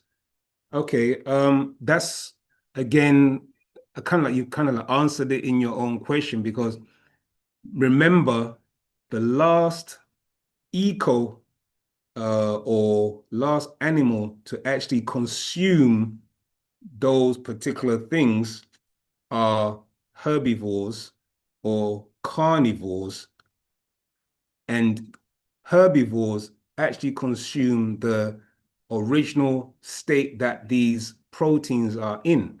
So let's take, for example, moringa. Okay, moringa is an excellent source of protein.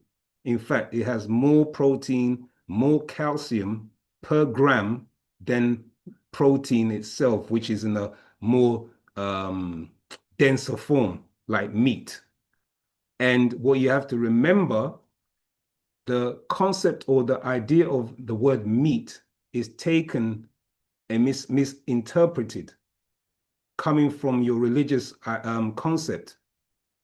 When you read in Genesis and they say that the herbs and the fruit you shall eat for meat, it wasn't referring to what you have as in the form of protein from chickens and cows and other forms of, herbivores that, roam the planet and eat grass and eat, vegetables. Okay, so really and truly, all the things that the nutrition that you're looking at, that you've mentioned here, is actually from the vegetable kingdom. Yeah, and your body actually can synthesize that, and the bioavailability of those products or of those foods are actually synthesized in your body much better than protein. You go and research more about protein, you find out that your protein can actually be a cause of certain illnesses. Okay, so just those kind of things to bear in mind. So just go and do the comparison. Also, the reason why, I don't know if you know the reason why we emphasize not eating meat, as in the form of beef and cows and, chickens, etc., is because they are on a lower vibrational rate in the sense of spiritual energy. So if you are a meat eater, you are actually attracting, because everything gives off pheromones and everything gives off a form of energy, what you consume. You are what you eat. I don't know if you ever heard that saying before, you are what you eat. So when you consume certain foods like meat-based, you're actually lowering your energy vibrational frequency. In fact, you can actually go and check out the vibration, the different vibrations or different frequencies of certain foods. And you actually be able to compare the two, that eating vegetables, etc., is much more of a higher frequency, and your body can actually assimilate it better in your system than if you're eating, more densified protein, source of protein. So that's essentially what's taking place. I think Jose Hotep Matabel mentioned spirulina is a great vegan source of protein. There you go. So that's another form. So you got moringa, you got spirulina, you got chlorella, and many others. You got pulses, you know what I mean? Peanuts. I mean, it could go on. The list is endless of what proteins. And what you have to realize is the process it takes for meat to break down. Okay, let's just backtrack a bit. When a carnivore, a meat-eating animal, consumes a zebra, let's just say, it doesn't go into the kitchen, buy some seasoning, put some oil on the fryer, and then tenderize the meat in order to cook it. Yeah, no carnivore does that. They eat it raw. Okay, the reason why they eat it raw is because that's their natural nature, for one, and two, they have certain acids in their stomach that can break down the protein, which your body doesn't have. So when you're consuming meat, what will happen is the meat will actually stay in your system and in your gut, and it will rot.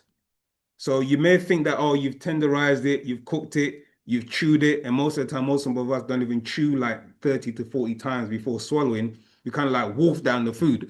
Do you know what I mean? We just, oh, it's nice, man. Look, oh, it tastes nice. That goat meat.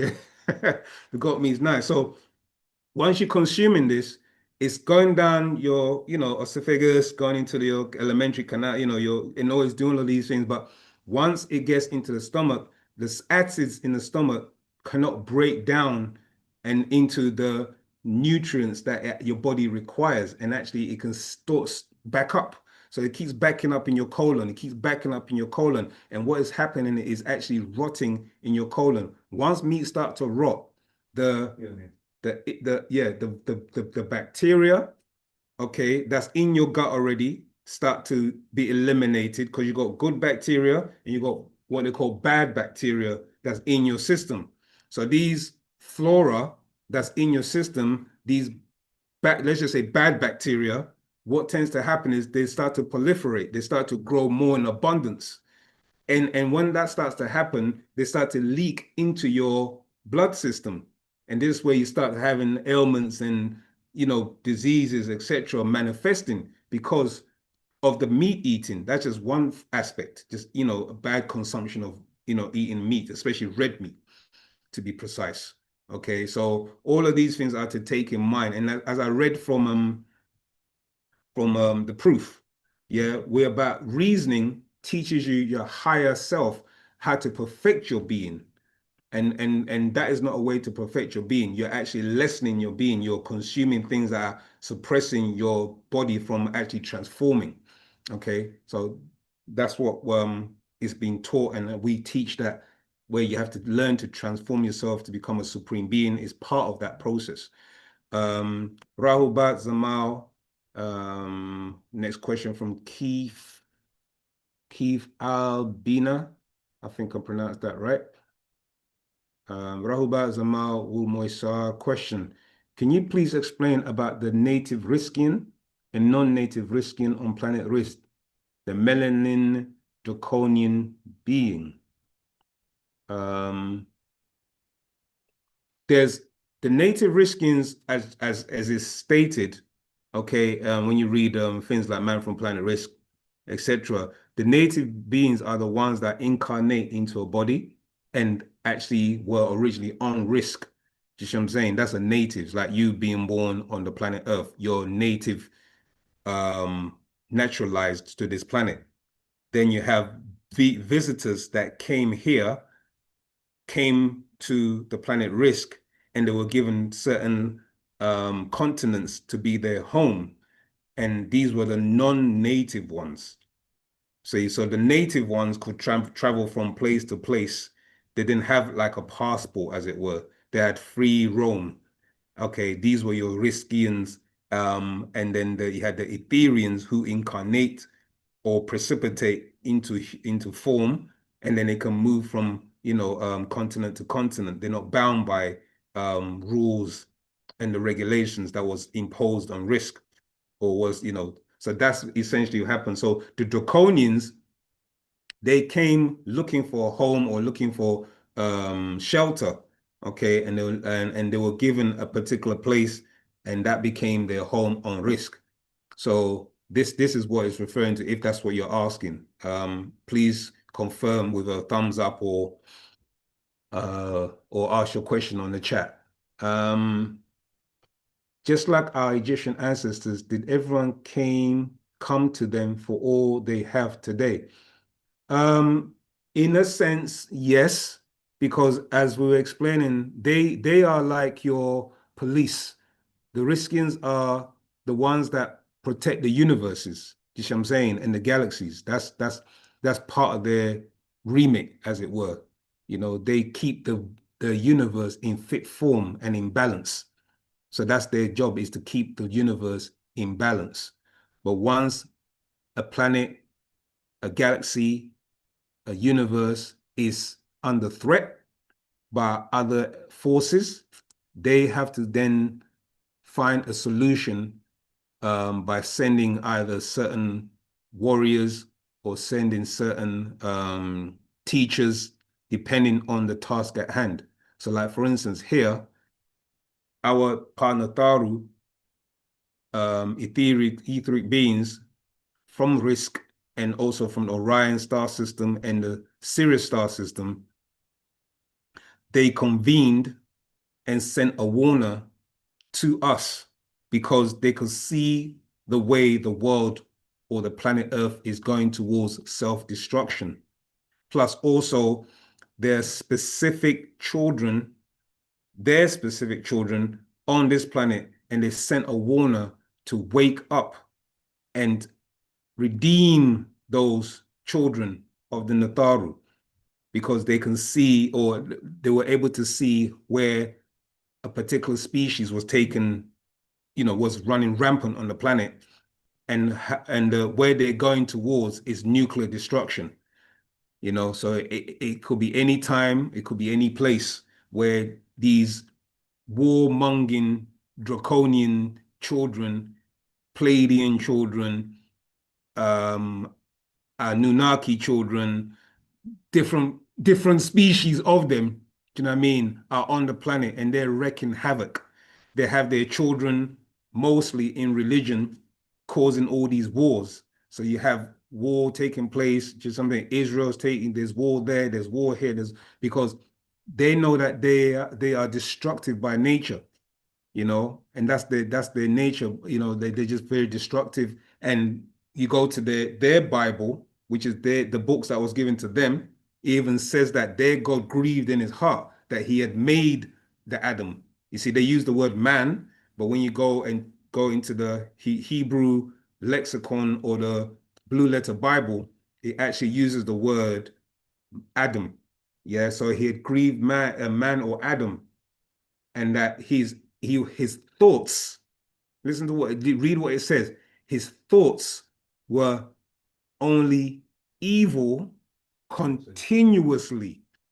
Yeah, it didn't say for a short period, it didn't say for continuously. You with me? So they all bent on destruction and subjugation of different people or different races on the planet. As you can see, you know, it's all about control because of their overlords and what was encoded in their genes. What was encoded in their genes was to be controlling, competitive, warlike. You see what I'm saying? This was actually programmed in their genes. And if you go to, there's a book called, it's called Kabir Kadam, Bigfoot. And we go to, if you haven't got this scroll, it's called Kabir Kadam, Bigfoot. Is an actual fact. So just go to,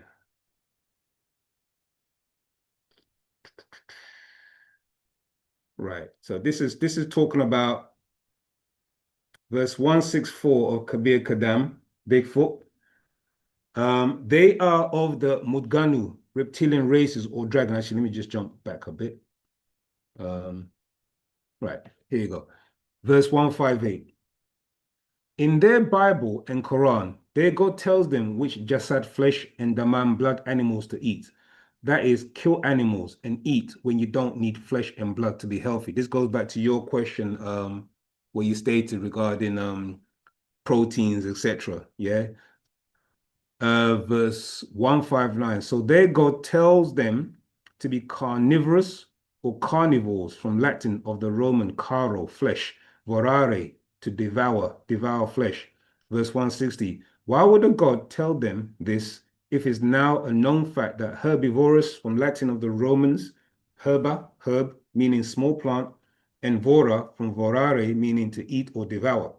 Verse 161. Herbivores are much healthier than flesh eaters. Verse 162. Did their God not know this medical fact? Or is it because he was a flesh eater? Verse 163. I'll jump from that because it's a quote, but jumping onto verse 164. They are of the Mudganu. Yeah, so the Adamite or the Mukasu race species, particular species of them, they are of the Mudganu reptilian races or dragon of Draco star system. Verse 165.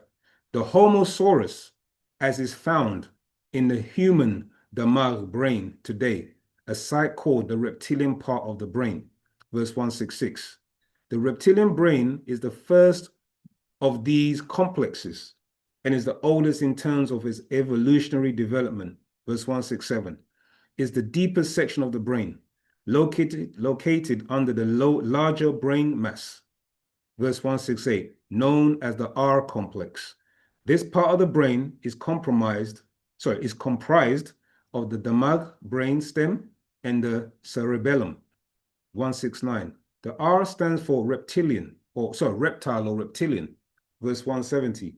This section of the brain has been nicknamed the reptilian brain due to the fact that the behavioral traits for which it's responsible for are most often observed and associated with reptiles.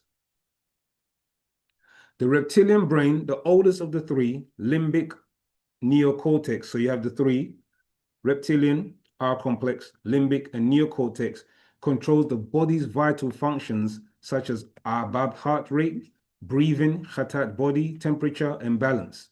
172. Our reptilian brain includes the main structures found in a reptile's brain, which includes pure survival instinct, direct stimulus response, fight or flight response, competition, aggression, domination, repetition, ritual, and desire to hoard resources. Yeah, so this is what's happened with the Mukasu and the Adamite race. There were certain genes were pre-encoded in them, just what I'm saying, or encoded in them to behave in an animalistic, purely survival, self-centered way, okay? And it's exhibited in their traits when they were mixed in with three different animals, the Homo porcine, the Homo simian, and the Homo, what's that one? Yeah, Homo canine. Yeah, so there's three genes or DNA that was extracted and then replicated and implanted into these Adamite. So this is why they act and behave the way they behave. And also, as I've read here, the reptilian brain is a main structure that controls and commands them, and also many other things which we can't go into in class because it will take up class. But verse 173, I'll keep reading. The three parts of the brain, reptilian, limbic, and neocortex, do not operate independently of one another and have established numerous interconnections through which they influence one another. Verse 174, the human's brain only activates on 54 watts of electric or electronic energy to work. But yeah, that was the main point I wanted to show, is that they were made that way. Yeah, to be competitive, to be aggressive, to be warlike, etc. And you can see it in their nature, okay, over the past 6,000 years. Do you have a question, Zama? Yeah, who created them? Pleiadians and the Anunnaki. And as here, the Draconians. So they were responsible for creating them. But didn't they know that they will become like the way they are? Well, that's why I said they grieved in God's heart. They didn't know. I mean, they thought that there was a level of control. You see what I'm saying? But it's like, if I can use it loosely, it's like artificial intelligence. In fact, who's seen what's it called now? Not Running Man. It's got Harrison Ford in it. Really the philosopher. No. So scientific one, sci-fi one. Oh, what's the name? In that movie, basically, there is a bioengineered humanoids that are being created. Indiana Jones. No, it's not on that list. It's a sci-fi movie. And they made a sequel to it. But in that movie, it shows you that there was these bioengineered humanoids that were created to work off-world, which means they'll go into mines, they'll go into other places to work, and they had superhuman strength. Okay, now what was encoded in them is that they were not allowed to go past a certain clock time or cycle. And that what would happen is they would then start to die off. So the partner Babylon actually said, the movie comes to me, but then it disappears. It's like the name won't come. But in the movie, he explains that is the Adamites, that they were programmed with a set coding, and then they rebelled. And that's what it shows you in the movie. Okay. Oh, what is this movie called? Someone will come up with it. I know somebody knows out there. Okay. Maybe I'm not explaining it properly. I'm not very good with explanation movies. But yeah, so it will come to me. It will come to me. So it's essentially that's what's taking place with the Adamite. They were given 6,000 years of time, but due to their nature, they rebelled.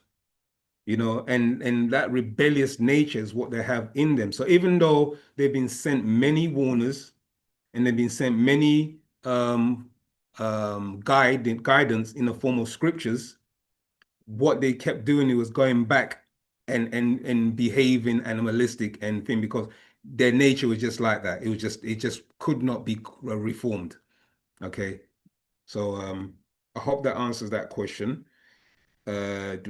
Just like Egyptian ancestors, read that.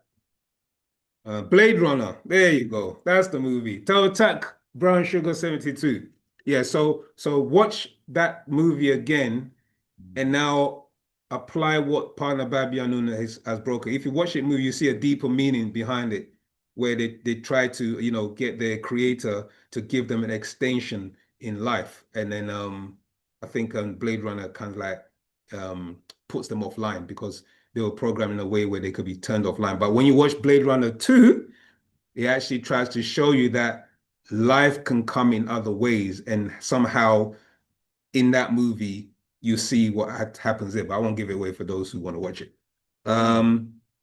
So the question from Salket is, who encoded these things in their genes? Oh, okay, that's answered by and when the brother Hara just asked the question, the encoding of the genes was done, like I was saying, explaining earlier, it was interceptions. So the Pleiadians, the Anunnaki, and the Draconians all had a part to play. Okay.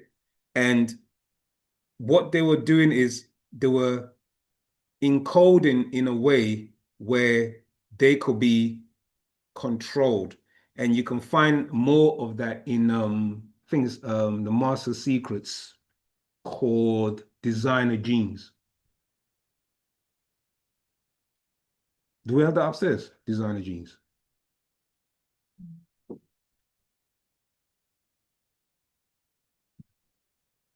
So let me, so I just read from, right, this is called, sorry, Zamata, I do have it. I thought I didn't. Okay, so let me read from the Designer Genes at Master Secrets. I got it, yeah. The Designer Genes, so verse 1. Pa Rasam Or Yachas Kawun DUF 1220. The designer gene is DUF 1220. So that is a gene, is the mysterious, it says here DUF 1220. You can look this up. Is the mystery of primate brain expansion. The Musyad Mutatalu extraterrestrials use it to make a kind of man in their own Shabbat image and like them, yet who would never mentally grow older than Pa Akal, the mind of a 13-year-old. So that goes back to your, what I mentioned earlier about the CRISPR. If you go and look up CRISPR, you find out how they can actually manipulate genes and take out plasmids and all of this kind of stuff in the mitochondria. And then they can actually design a baby. So this is actually found in that gene called DUF, the DUF gene 1220. And their minds was the mind of a 13-year-old. Verse 4. The smartest of the Koradu simians only have Pa Akal, the mind of a 3 to 6 year old. Verse 5. The simian or monkeys have 48 chromosomes. That 48 chromosomes are equal to the planet project sector 24, or 24 plus 24 equals 48. So 24 plus 24 equals 48 chromosomes of the simians grown on this Mikako planet, who became the ape man, chimpanzee, and others. Verse 7. It was to control Pa Damag, the brain, to make this new kind of Zazaz man a primitive worker, as chimpanzee can and do use tools. Verse 8. Once the Musyad Mutatalu extraterrestrial mixed their own 46 chromosomes to match the new axis of Pa Mikap, the planet 23 degrees. So, like I was saying earlier, the planet Tiamat has been here many billions of years. And then due to that incident with Nibiru, it tilted it off to a 23-degree axis. So they had to match the chromosome, the genome of Earth with the genome of the beings that were living here. So that's how deep it gets, okay? So once the Musyad Talu extraterrestrials mixed their own 46 chromosomes to match the new axis of Pa Mikab, the planet, 23 degrees, you had 23 plus 23 equals 46 chromosomes. Verse 9, and the outcome of the simians, 48, and Pa Mukma'u, the Pleiadians, 46, with the Anunnakis, 47 chromosomes, was a savant person with the mind of all three and often underdeveloped physical actions. Verse 10, the mind of the simian, a 3 to 6 year old, Pa Akal, the mind of the Pleiadian, a wicked, evil, Musyad Mutatalu extraterrestrial. So now you can see the correlation and the connection when it talks about, and God grieved in his heart. because he had made man, and his mental was evil continuously, is from the Pleiadians, because their mind is wicked. Verse 11. The result was a Rasam Ur Yachas designer gene, now called DUF, or short for DUF, 1220. Now that they have knowledge of genomes, or key nomen. Yeah, remember the word key is where you get the word geo, as in geography, etc., from the Greek. Nomen, earth names, naming each of the Yachasat genes of the genome, and the helix, naming things able to speak. Verse 12. There is a misconception that the larger the brain, the higher the intelligence, which actually is incorrect. The higher the intelligence it is dependent upon the increased number of neurons in the damag brain. This is why we study, why we say we should study, because this is what's taking place. Verse 14. For example, primates have more neurons than non-primates. Verse 15. The DUF 1220 domain is made up of 65 amino acids and is located in a certain part of the first chromosome. Verse 16. This encoding was found in most duplicated in 140 genes, showing human lineage specific gain or loss. So this goes into like the whole science and biology and stuff like that, which you can look up. So just jumping into verse 22. So verse 22, they, Kathufa, programmed this new Salar race of a kind of man, an ape, to be muabadu, slave workers, mutziafu, entertainers.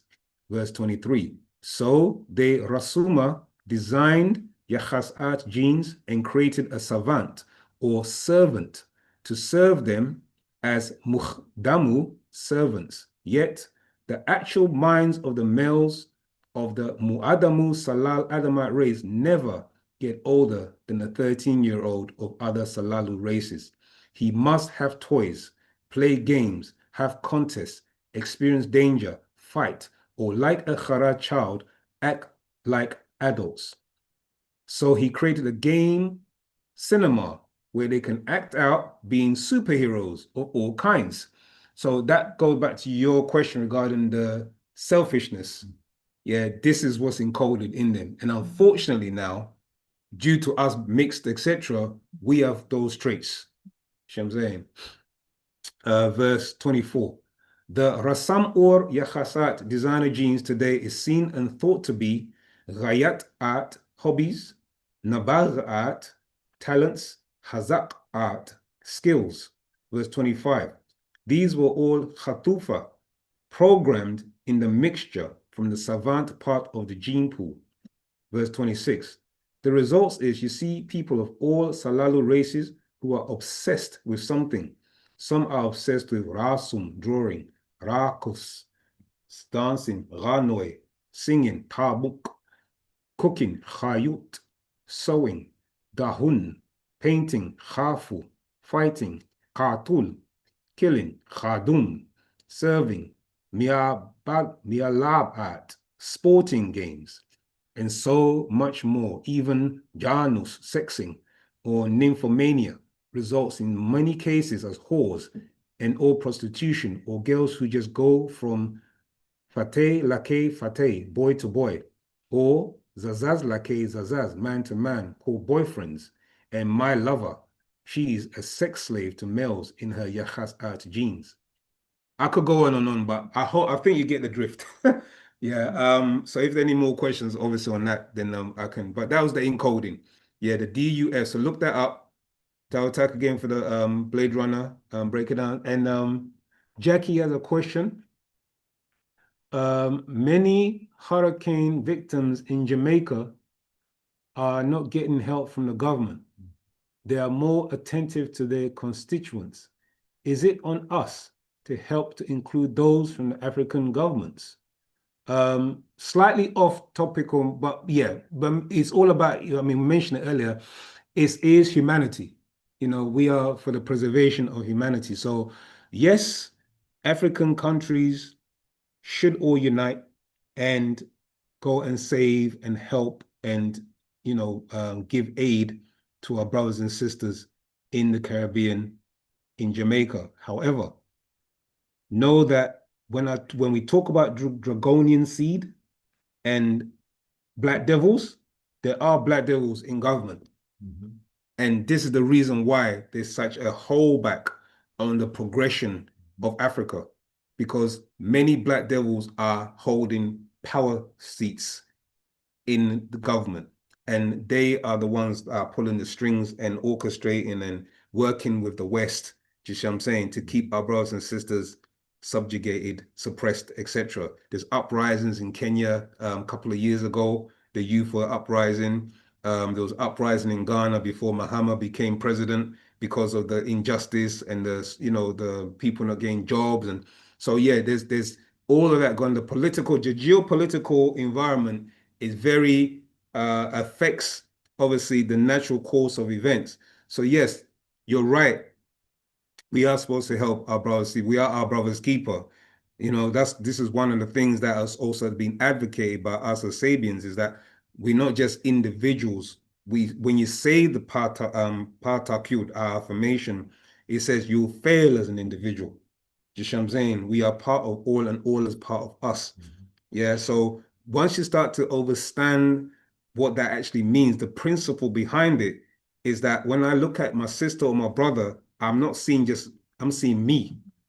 Do you see what I'm saying? I'm seeing me in that position, in that destitution, in that whatever position. And that's how we need to start. We are the reflection of ourselves, you know? So every brother and sister should really be saying, you know what, we need to, but unfortunately, we have black devils in our midst as well, you know, who work along with their other different races of devils to keep certain things from not being exposed or keep certain things from not being given, etc.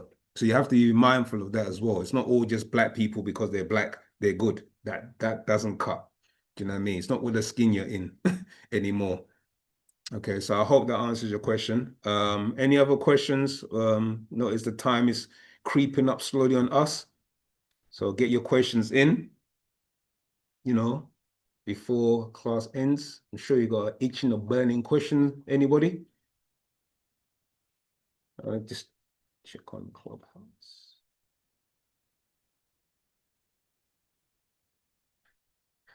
Clubhouse kicked me out again.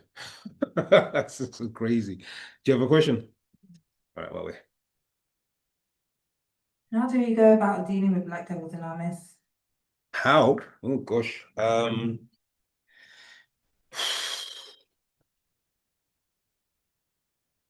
How'd you go about?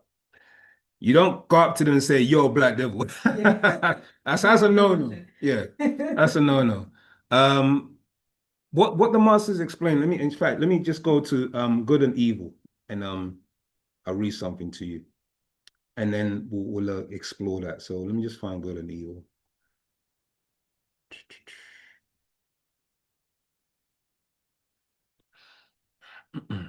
If we got upstairs, it'd probably be quicker.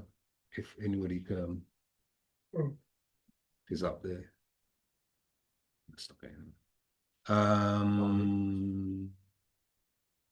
Yes, actually, then I may put it in the wheel. Yes, please, tour. Yeah, if you could check it. Wait, I'm trying to remember where I put it. Saved it under.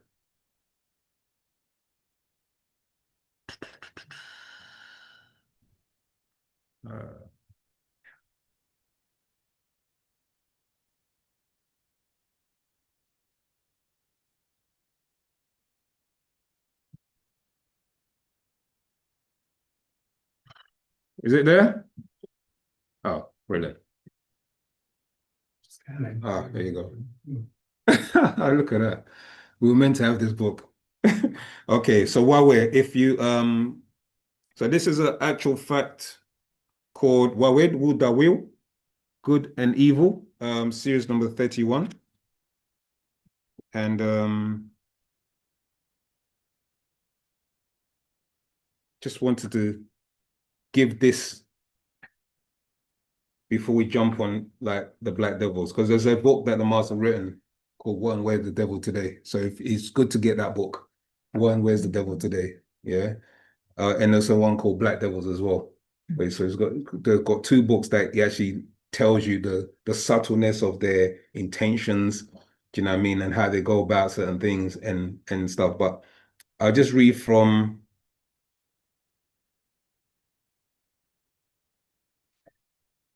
right. I'll read from verse 160. Then they want you to mix with their kakasnadus as kokosoid men, as they're seen on a big screen. Right, I've got enough time. As always, so great and sahimul, powerful, to the image of the Gadadu, gods, angels, prophets, and saints in their religions. And they have you living in their Shabbat image and accepting the Shabbat image of the Gadad God, the wu-nuwaup devil, a man. Revelation 13:18, 2 Thessalonians 2:3, Ezekiel 22:28, verse 2, 6, and 9, a fake.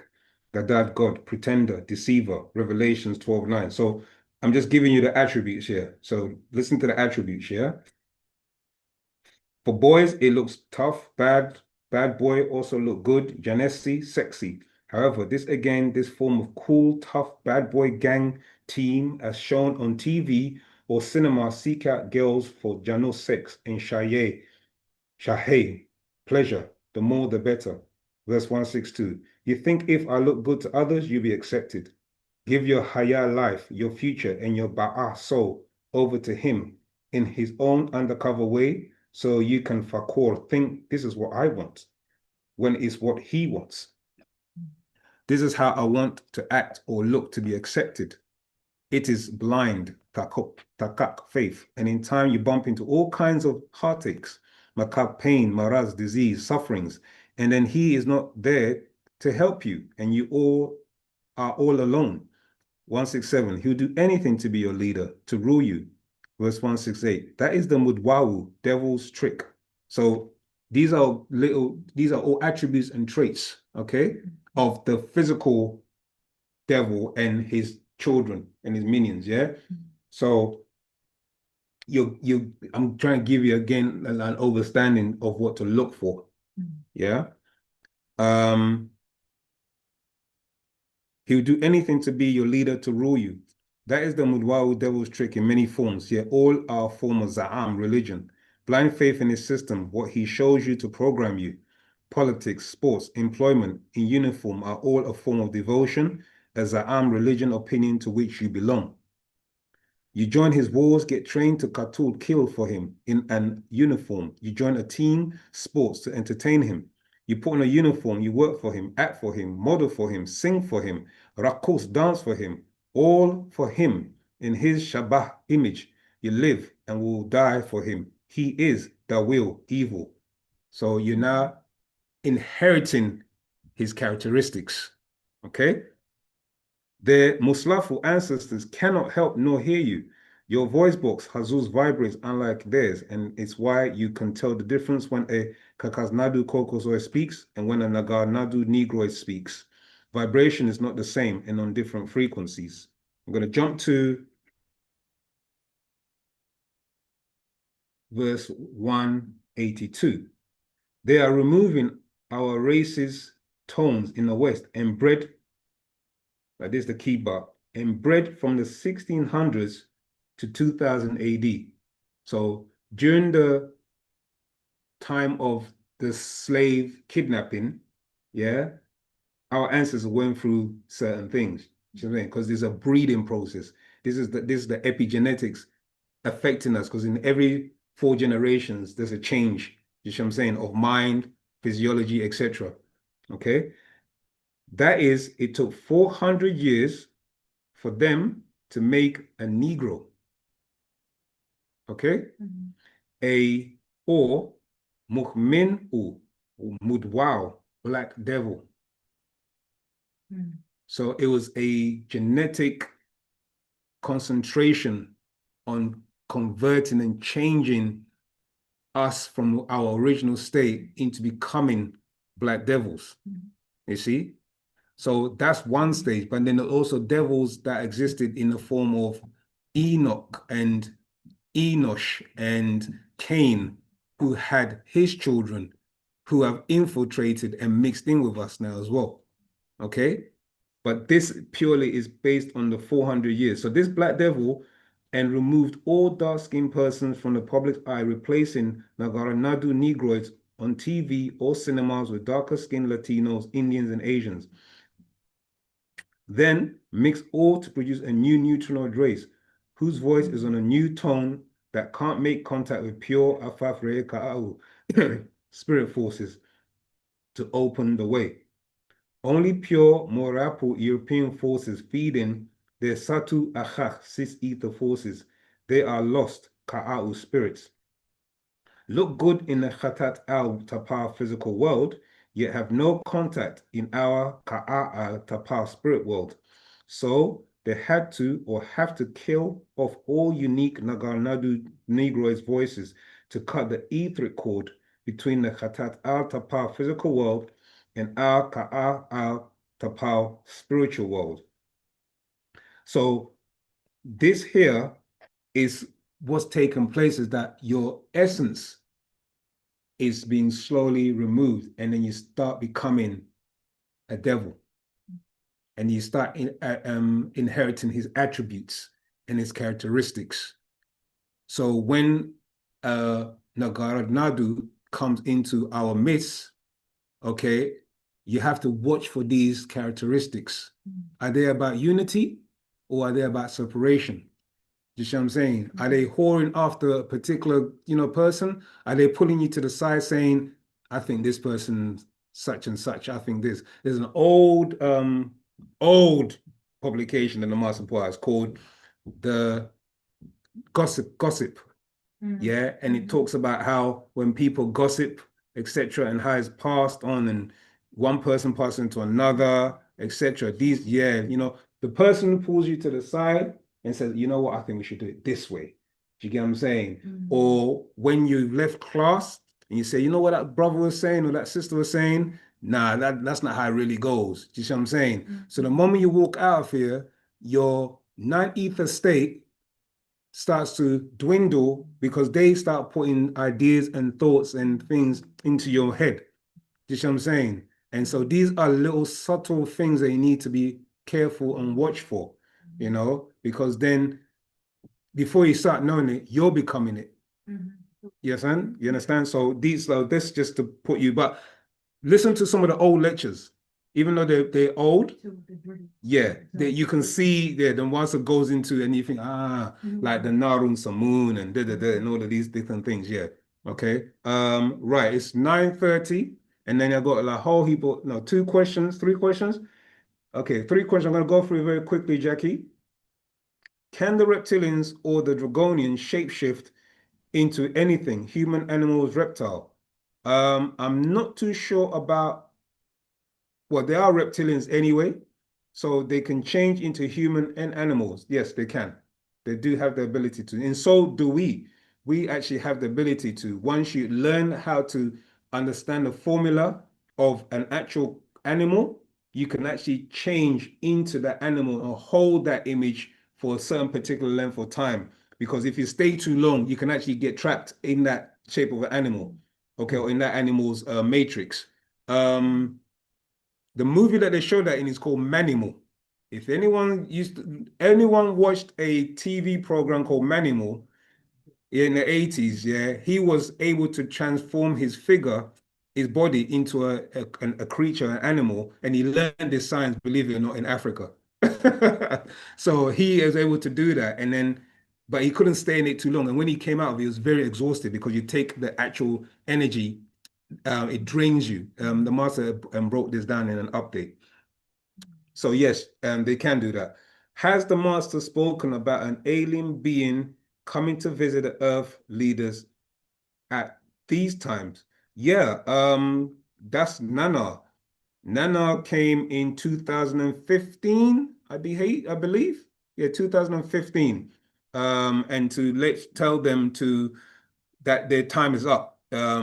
He'll be returning, and the next time he returns, is food for the gods. And so the master broke down an update that, yeah, no. So yeah, but beings, extraterrestrials are be coming back and forth and visiting leaders. Please, can I just say, it's not the Hollywood rendition of extraterrestrials. Please, that's what they've put into our mind's eye. So when we automatically think ET, extraterrestrial, alien, unbeknown in your subconscious mind, you're trying to formulate an image of what they look like. And because they've already implanted these images into your mind's eye, it's very hard for you to say they look like us. Do you see what I'm saying? But extraterrestrials have wielded themselves into society. Watch the movie V.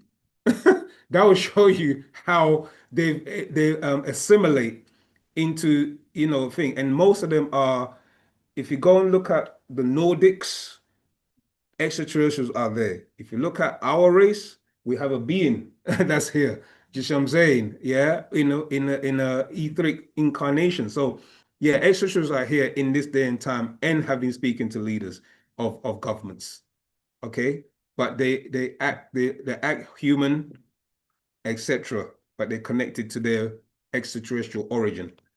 Okay, with that, I'd like to end class because time is running over and we got a long place to travel from. So tawakum pa moisar lahe ya toy pa kayat panin masut. Okay, that's thank you, family, for coming to class this evening. I hope you can attend more, and I hope you can still hear me because I think my mic.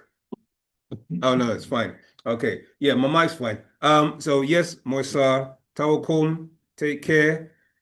Ahrus, what else is there? Is there anything to mention? Yes, please check out our language app on DS4. Please check it out, because if you want to get and change the frequency and vibration of your own being and also the frequency and vibration of the planet, that is a language that is going to do that. Okay, it's much more than just sounding like you can speak a different language.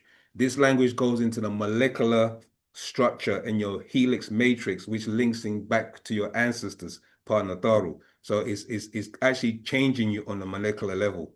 That's what languages do. And also your brain is actually processing and growing new neurons when you're learning this language. So please check it out, subscribe, you know what I mean? And anything else that needs to be mentioned? No? Okay, support again. The bookstore, you know, do your best, come down, support it physically, come to classes as well, physical. We'd like to see those people, you know, who are online.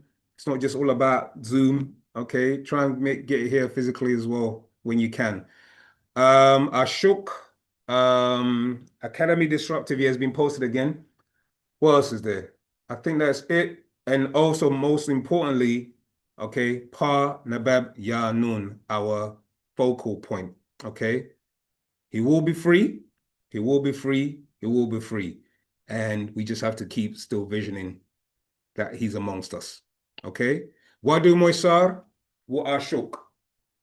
Wadu, Ashok. Wadu, Ashok. Antakapir of Moisar. Who is God? God. I found out that this man, who was Dr. Malachi York, This free-eye actors think they're playing on the ignorance of the masses. They let you know what they want you to know. I said I was going to take all y'all back to Egypt with me. I can't, because the Arabs will mess everything up, so hell, I'm bringing Egypt here for you. They've made so much jokes about aliens, but the word really is extraterrestrials or extra beings. A sword myth. In our language, that means the black man. They say, oh, it's a craft. And then you start to look at the whole Anunnaki thing. The devil was telling the truth and God was lying.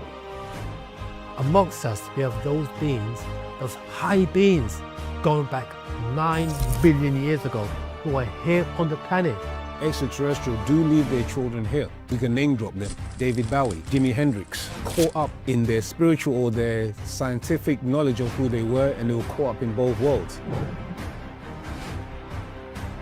Within the center of the earth is hollow. There's beings that actually live and reside in there. They now have fighter jets whereby it's connected to the pilot's subconscious. Hitler was building this craft in the Antarctic. You can't claim innocence due to ignorance. It doesn't say at the beginning, it says in the beginning. So that means during a replenishing period. So that means that the earth was already there. Some lost their soul because they've mixed in with other creatures on the planet. And when you mix with other creatures on a lower level, souls are recycled, spirits are recycled. Most people have not been taught the information about their spirit and soul.